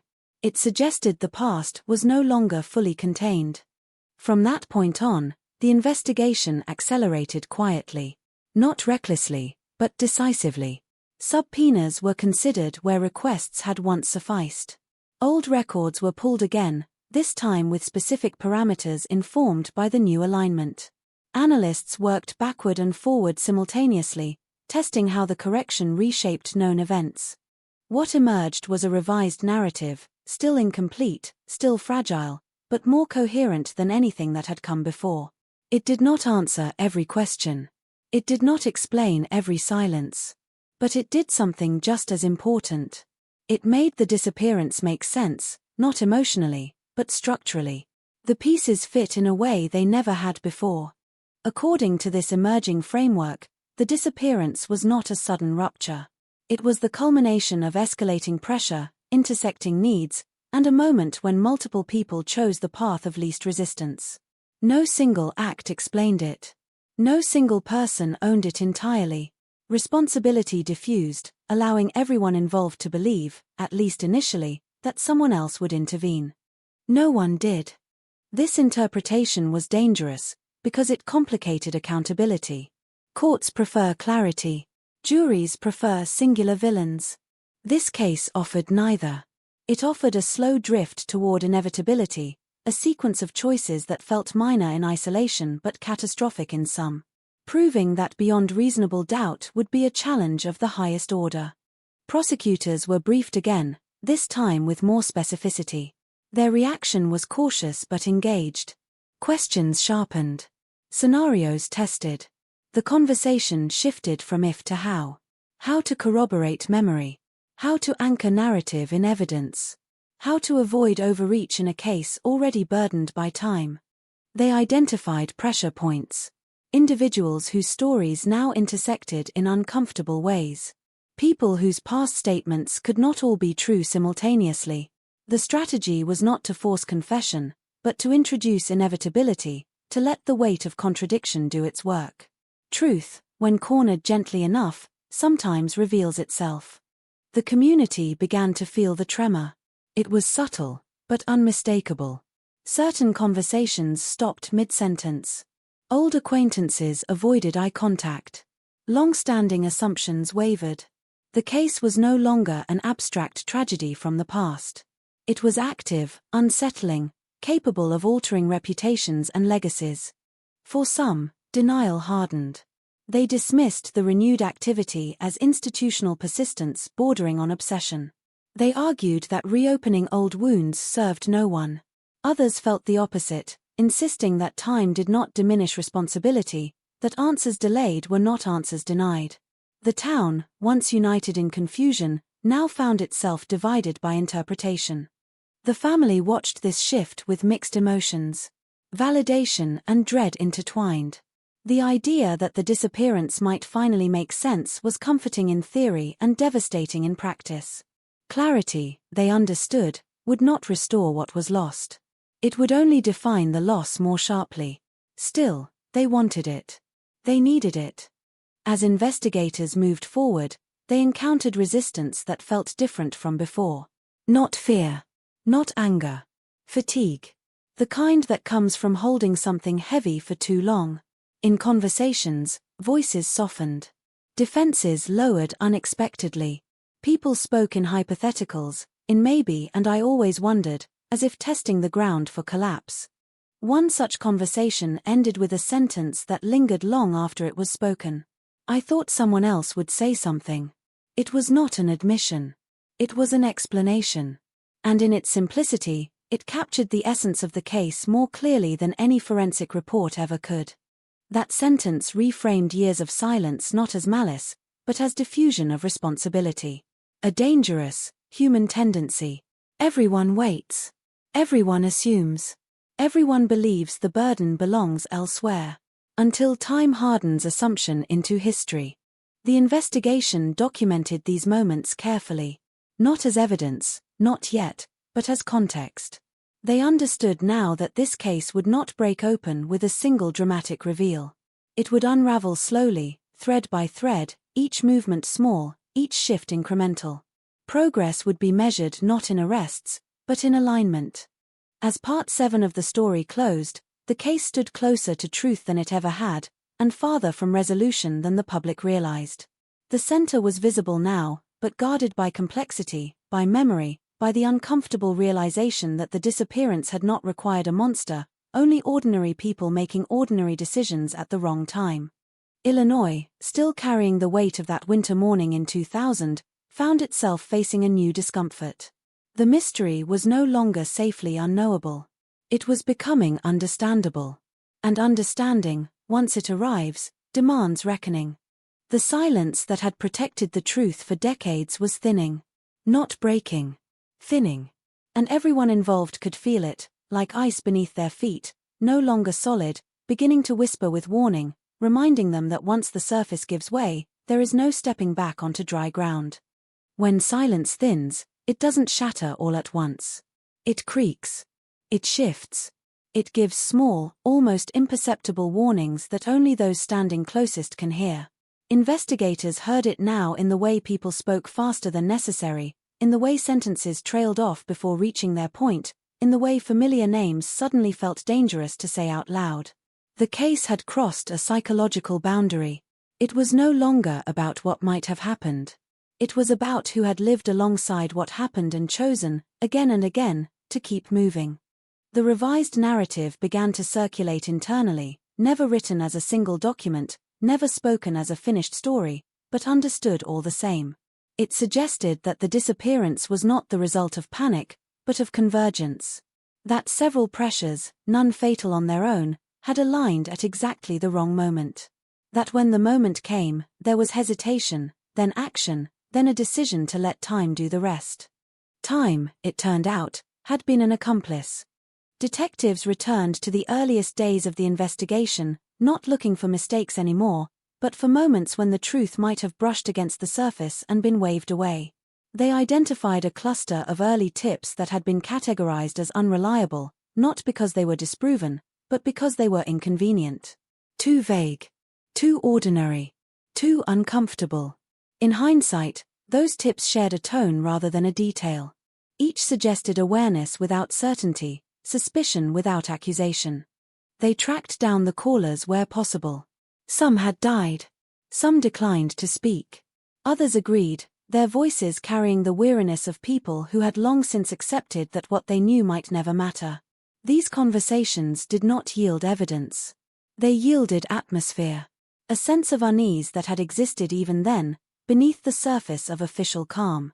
One caller, now elderly, remembered being surprised by how quickly the police had seemed to move on from their observation. They recalled thinking, at the time, that maybe they had imagined it, that surely someone else would have said something if it mattered. That assumption, repeated across years and individuals, formed a quiet pattern of abdication. No one lied outright. They simply stepped aside. Investigators began mapping silence itself. Who spoke early? Who spoke late? Who never spoke at all? The absences were instructive. Certain individuals appeared everywhere around the edges of the case but never at its center. Always nearby. Always adjacent. Rarely questioned deeply. Not because of corruption or intent, but because familiarity breeds comfort, and comfort dulls curiosity. This realization was unsettling. It meant the case had not failed because of lack of effort, but because of human bias. Trust extended where it should have been tested. Doubt applied where it should have been patient. The disappearance had slipped through a gap created not by malice, but by assumption. As this understanding settled in, investigators adjusted their approach again.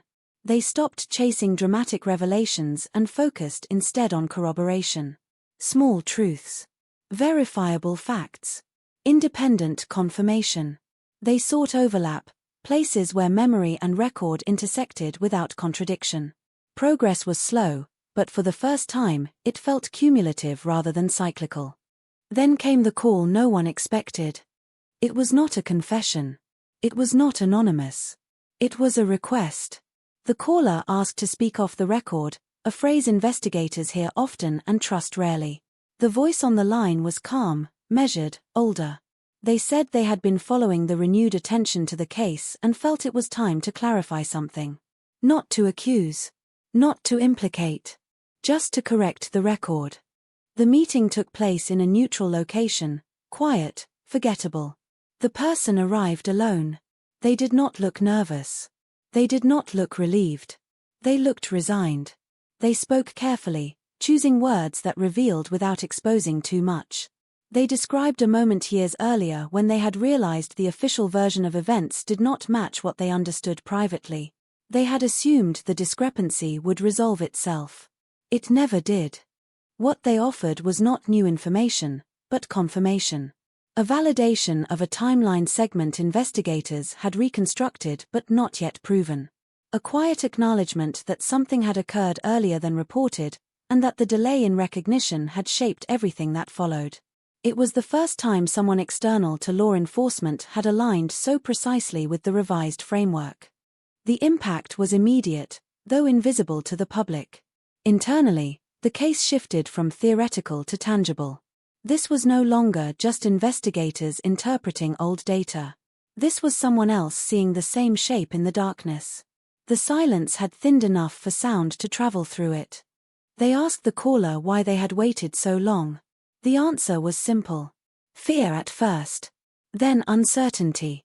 Then the belief that too much time had passed to matter.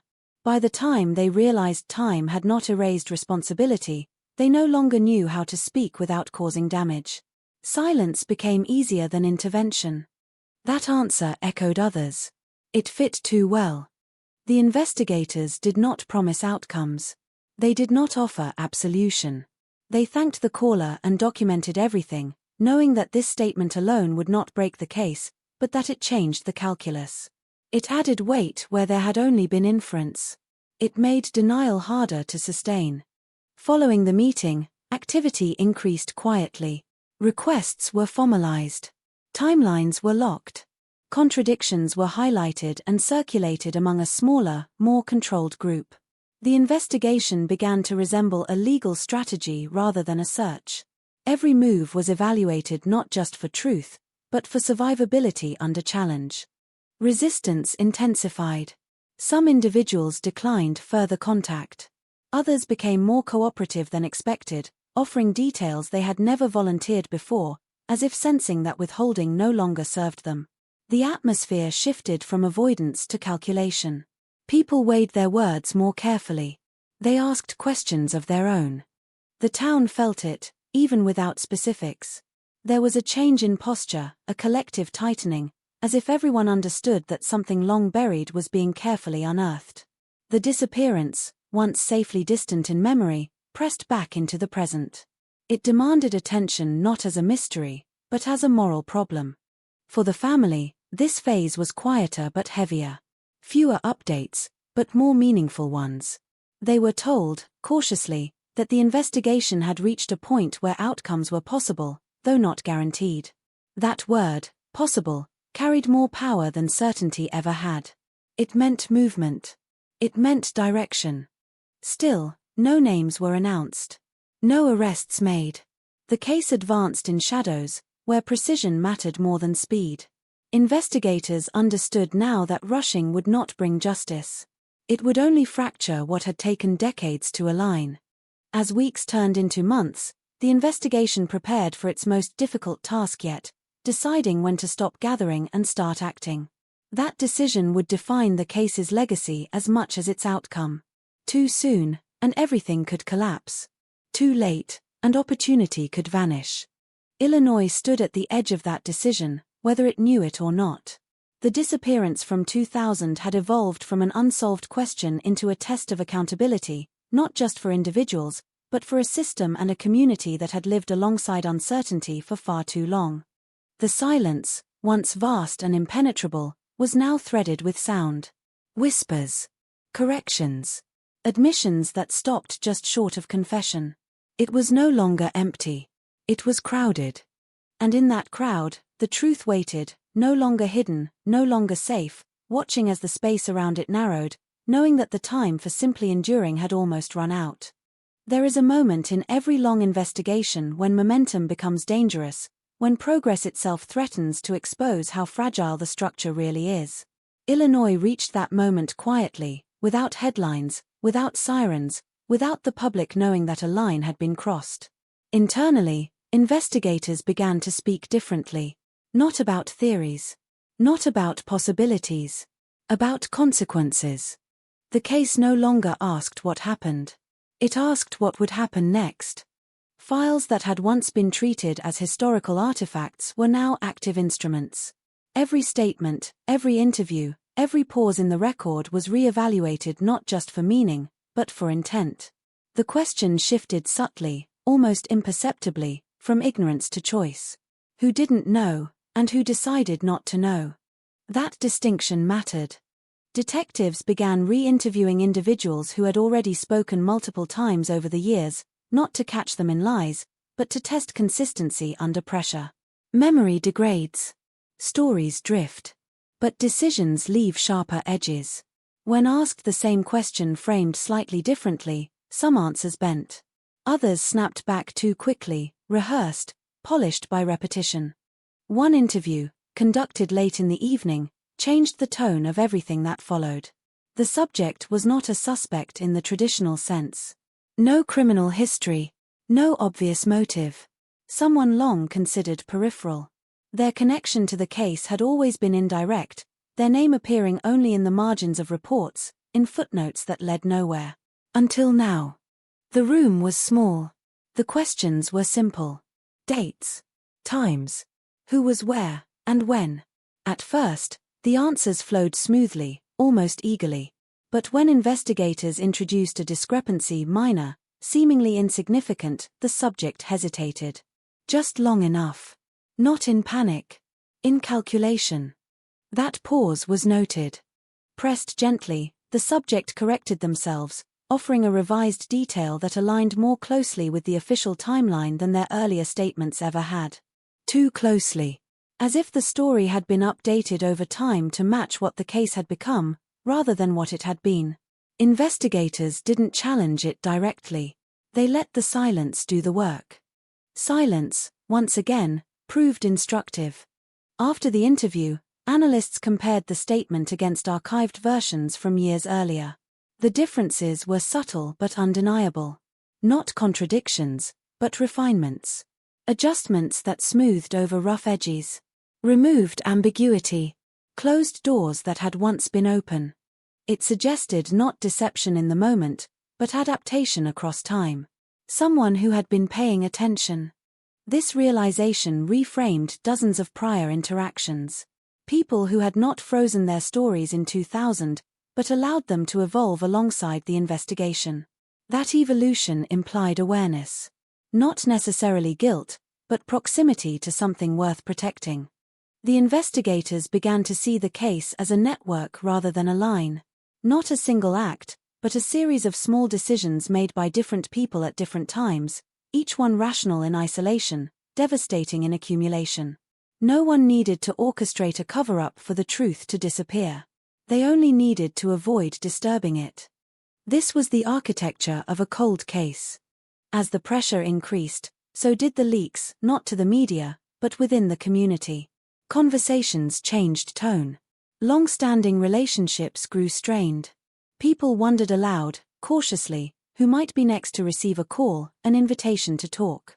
The past, once safely distant, began to feel dangerously close. Law enforcement felt it too.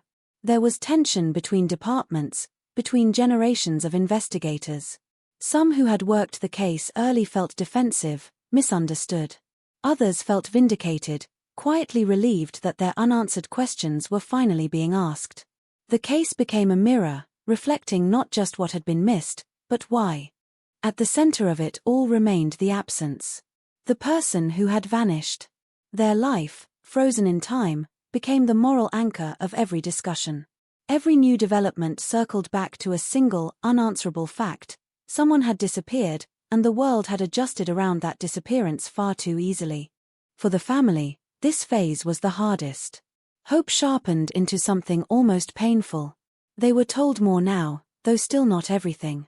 They sensed that names were being weighed, that decisions were being prepared. They also sensed restraint, the careful pacing of a process that could not afford to fail. They asked one question repeatedly: is it close? The answer was always the same. Closer than before. Behind closed doors, prosecutors were consulted. Not to file charges, but to test theories against legal reality. What could be proven? What could be inferred? What would collapse under scrutiny? The law demanded more than suspicion. It demanded structure, coherence, evidence that could survive attack. That scrutiny revealed both strength and vulnerability. Some threads were solid, reinforced by independent confirmation. Others frayed under pressure, reliant on memory rather than material proof. Time had done its work, erasing edges, blurring lines. The case stood on a narrow ridge between possibility and plausibility. Investigators responded by tightening focus. Peripheral angles were abandoned. Resources concentrated on a smaller group of individuals whose stories intersected too often to be coincidence. This narrowing was deliberate, almost surgical. It was also risky. If they were wrong, there would be no easy retreat. One of those individuals noticed. The shift in attention did not go unnoticed by those who had lived with the case for decades. Some reacted with silence. Others with defensiveness. One reacted with outreach, contacting investigators proactively, offering to clarify past statements. The timing raised eyebrows. So did the tone. The meeting that followed was tense but controlled. The individual arrived with notes. Dates written down. Names spelled carefully. They spoke as if testifying, not remembering. When asked why they had prepared so thoroughly, they said they wanted to be helpful. The explanation was plausible. The effect was not. Preparedness suggested anticipation. Investigators listened, asked questions, let the monologue continue. They did not interrupt when the story drifted into unnecessary detail. They allowed the speaker to fill space, to build a narrative that revealed its own priorities. What mattered? What didn't? What was emphasized, and what was rushed past? Later, reviewing the recording, analysts noted what was missing.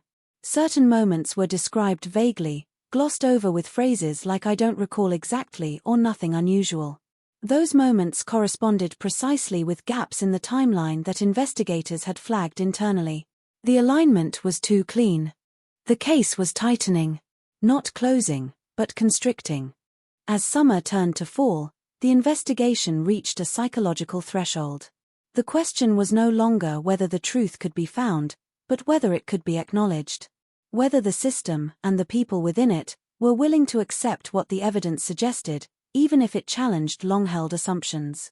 Illinois had lived with this disappearance for years without resolution. It had become part of the background, a story told in past tense, a mystery filed away.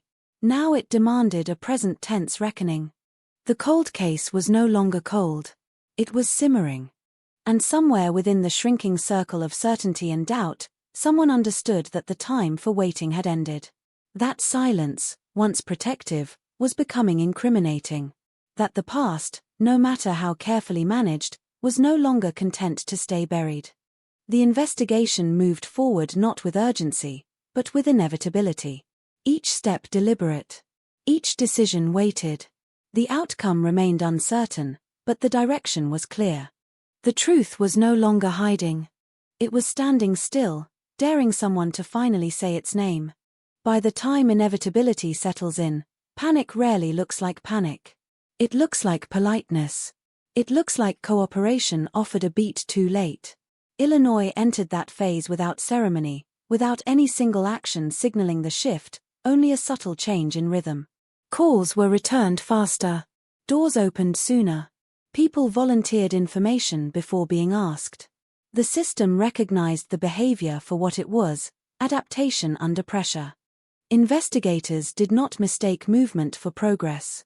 They understood that when a case tightens, it forces reactions, and reactions reveal more than resistance ever could. They watched carefully who adjusted, and how. Who became precise. Who became vague. Who suddenly remembered details they had forgotten for years, and who claimed the opposite, retreating into uncertainty as if memory itself had become dangerous. The next break did not arrive as evidence. It arrived as contradiction. Two independent statements, given weeks apart by people with no apparent connection, described the same moment differently in a way that could not be reconciled. The discrepancy wasn't dramatic. It didn't involve violence or confession. It involved time. A narrow window in which something had occurred or failed to occur, depending on who you believed. Time, once again, became the hinge. Investigators isolated that window and began to treat it as a crime scene rather than a gap. They examined everything that touched it: phone logs, work schedules, utility usage, traffic patterns. Not looking for what was obvious, but for what was slightly off. A call placed but not returned. A light left on. A routine broken without explanation. Patterns emerged slowly, like an image developing in a darkroom. A sequence of small deviations clustered around that window, too consistent to be coincidence. Someone had been active when they claimed to be idle. Someone else had been unreachable when they insisted they were available. None of it proved a crime. Together, it suggested orchestration without coordination. Separate decisions aligning around a single moment. The investigation adjusted accordingly. Focus narrowed further. Questions became sharper. Interviews grew shorter. The margin for error shrank. Investigators were no longer gathering stories. They were testing limits. One individual reached their limit first. The contact came through an intermediary, cautious, indirect. A message passed along without commitment, asking whether there was still time to talk. Investigators recognized the language immediately. It was not the voice of innocence. It was the voice of someone recalculating risk. They agreed to meet. The person arrived visibly altered from previous encounters. Less composed. More alert. Their eyes tracked movement in the room. Their answers were clipped, stripped of embellishment. Gone was the polished narrative.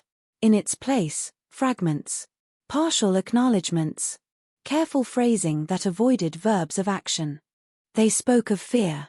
Not fear of the law, but fear of consequence. Of what would happen if certain truths surfaced. They described a sense of being trapped by past silence, of having waited too long to speak freely.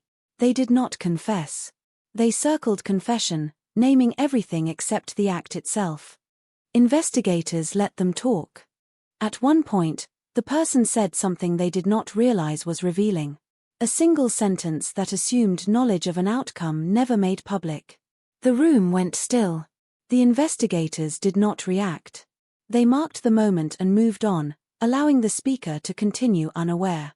After the meeting, that sentence was replayed repeatedly. Context examined. Language parsed. It was not definitive, but it was impossible to ignore. It suggested awareness of something only a small number of people should have known, and only much later than the speaker implied. The circle tightened again. As the investigation advanced, it encountered its oldest enemy, doubt. Not external doubt, but internal. The kind that creeps in when a case nears resolution and the cost of being wrong becomes unthinkable. Investigators asked themselves the hardest questions. Had they misread the signs? Had time distorted interpretation?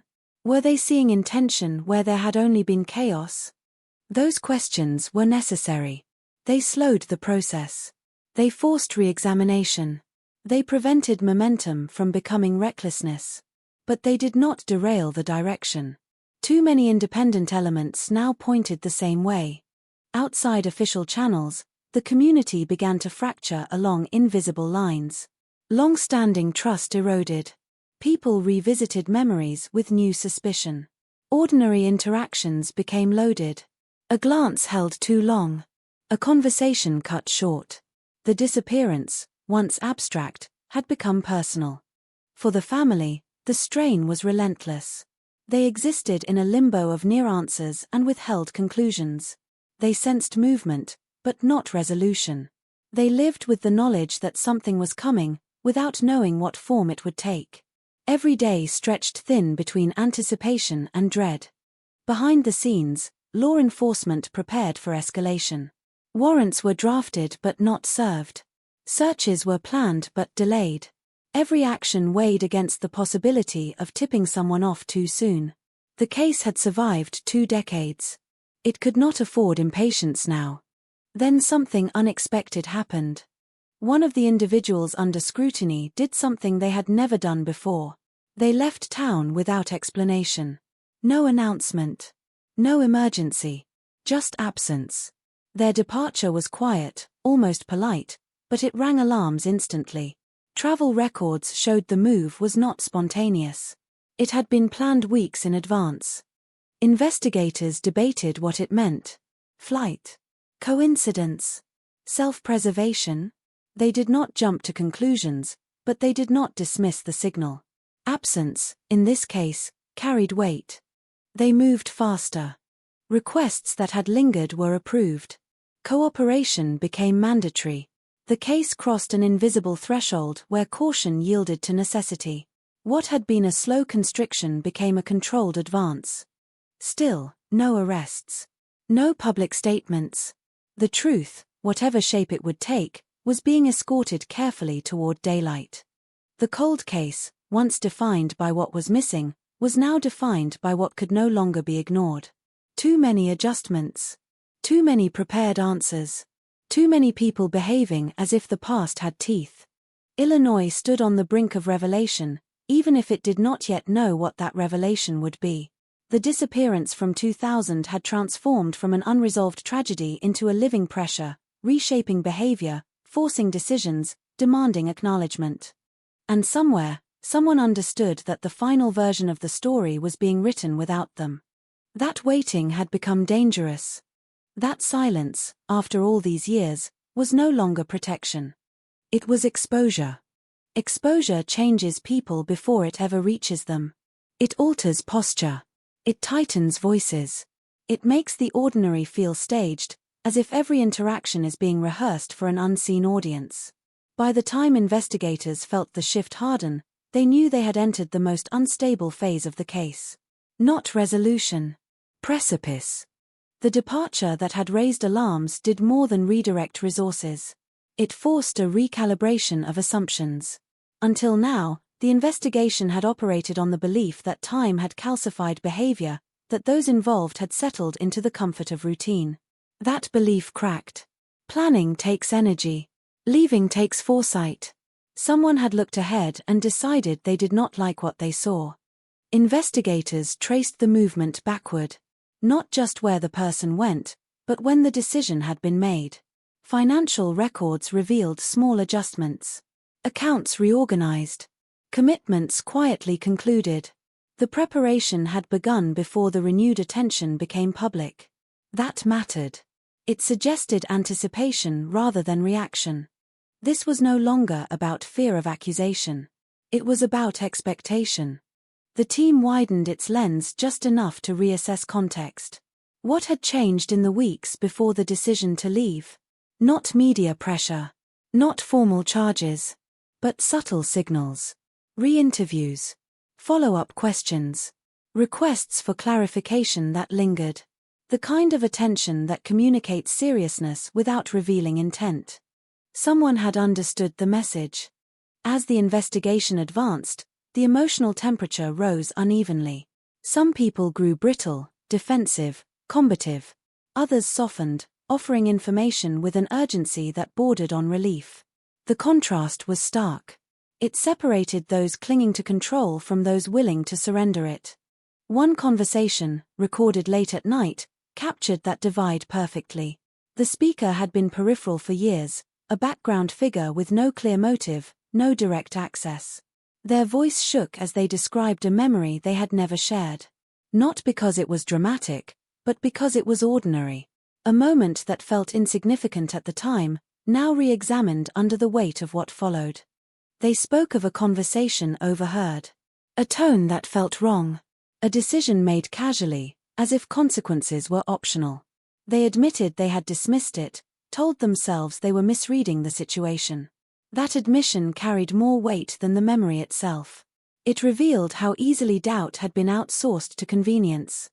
The investigators listened without interruption. They asked a single follow-up question at the end. The answer aligned with a detail already in the file, one that had never quite fit until now. Another small piece slid into place. Individually, none of these developments would have justified action. Together, they formed pressure. The kind that does not explode, but compresses, forcing weaknesses to reveal themselves. The case no longer needed new information. It needed confirmation. That confirmation came from an unexpected direction. A routine administrative review uncovered an inconsistency in a document that had been accepted for decades without challenge. Not a forgery. Not an error. An omission. A detail that should have been there, but wasn't. At the time, it had gone unnoticed because no one had been looking for it. Now, it stood out like a scar. Investigators traced the document's origin. They followed its path through hands and offices, noting who had seen it, who had approved it, who had never questioned it. The trail narrowed quickly. Too quickly. This was not proof of a crime. It was proof of intervention. Someone had altered the shape of the record, not to erase the event, but to soften it. To make it easier to accept. Easier to forget. The implications were severe. If the record had been managed, then the investigation itself had been influenced, not through obstruction, but through guidance. A gentle steering away from discomfort. A series of nudges that redirected attention without leaving fingerprints. The team confronted the possibility carefully. Accusations would shatter trust and compromise everything. They needed clarity, not confrontation. They approached the individuals involved with neutrality, asking procedural questions, framing concerns as administrative. Most responded predictably. One did not. That person hesitated when asked to explain the omission. Not because they didn't know, but because they knew too well. Their answer was technically correct, but emotionally wrong. It lacked the uncertainty one would expect after years.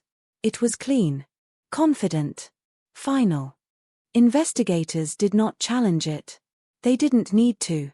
The hesitation had already spoken. As this layer of the case emerged, it reframed the entire timeline. What had once appeared as investigative failure now looked like guided drift. No villain. No conspiracy. Just a system responding to influence the way systems do, subtly, compliantly, without question. The weight of that realization was heavy. It implicated not just individuals, but culture.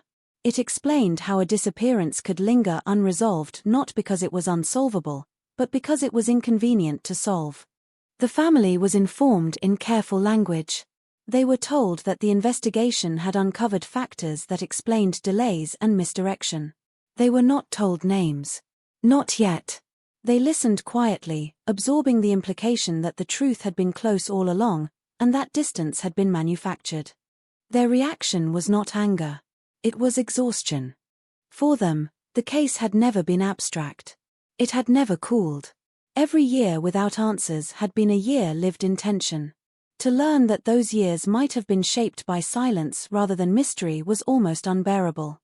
As autumn deepened, the investigation reached its most delicate balance. Evidence was aligning. Pressure was mounting. But the margin for error had never been thinner. One misstep could undo decades of work.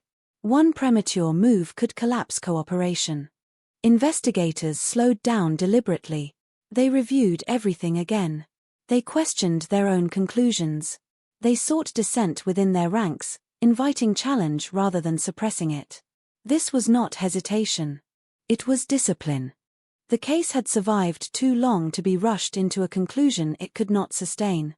Still, something had shifted irreversibly. The truth was no longer theoretical. It had texture, shape. It occupied space in rooms where it had never been spoken aloud. People adjusted their behavior around it, whether they admitted it or not.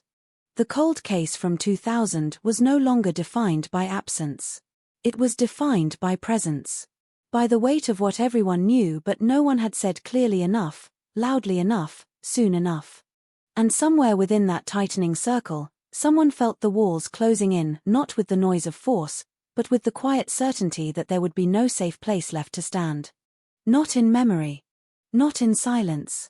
Not anymore. Certainty does not announce itself. It settles. It becomes unavoidable in the way gravity becomes noticeable only when you try to resist it. By now, the investigation moved with a different kind of confidence, not loud, not triumphant, but heavy. Every step carried consequence. Every choice narrowed futures. The case had reached the point where questions were no longer exploratory. They were confirmatory. Investigators weren't asking to learn anymore. They were asking to see who already knew. Re-interviews continued, but the tone had changed. Gone was the patience for storytelling. Questions were shorter. Silence longer. When people answered, they were given space to hear themselves speak, to recognize the weight of their own words. Some filled that space eagerly. Others struggled against it, tripping over phrases they had used for years without challenge. One person stopped mid-sentence and asked, quietly, "Why are you asking me this now?" The answer was simple. Because now it matters. That moment lingered. It captured the shift perfectly. The past had crossed into the present. What had once been safely archived was now active, alive, capable of consequence. Investigators began correlating emotional responses as carefully as factual ones. Who reacted with surprise? Who reacted with irritation? Who reacted with relief? Relief was the most telling. It suggested a burden long carried, a tension finally easing under the possibility that someone else might take responsibility for knowing. One interview ended abruptly when the subject asked for a break and did not return. They left the building without a word, phone in hand, making a call before they reached their car.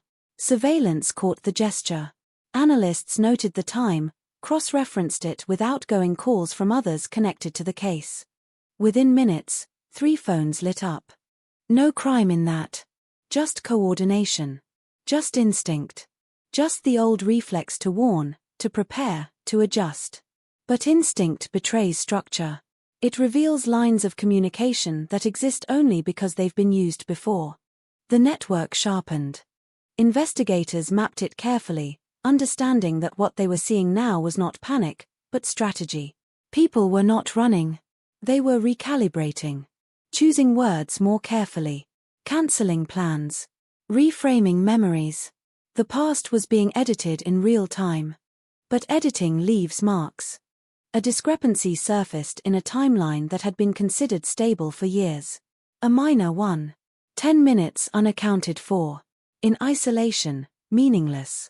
In context, volatile. Those 10 minutes aligned with the same window investigators had been circling for months. The window where everything could have shifted. They pressed. The explanation came quickly. Too quickly. Delivered with confidence, as if rehearsed. It satisfied the question on paper, but not in the room. The explanation closed the gap, but it closed it too neatly, smoothing over complexity rather than engaging with it. Investigators didn't challenge it directly. They asked a different question instead. One that required the same memory to be accessed from a different angle. The answer changed. Not dramatically. Just enough.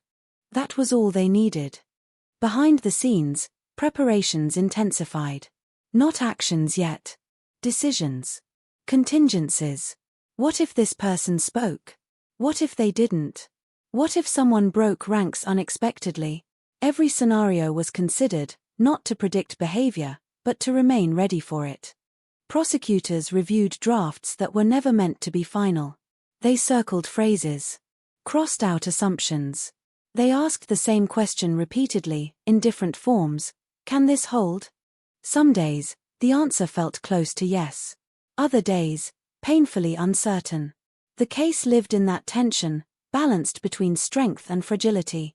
Time had eroded evidence, but it had also eroded loyalty. People were tired. Tired of remembering. Tired of guarding language.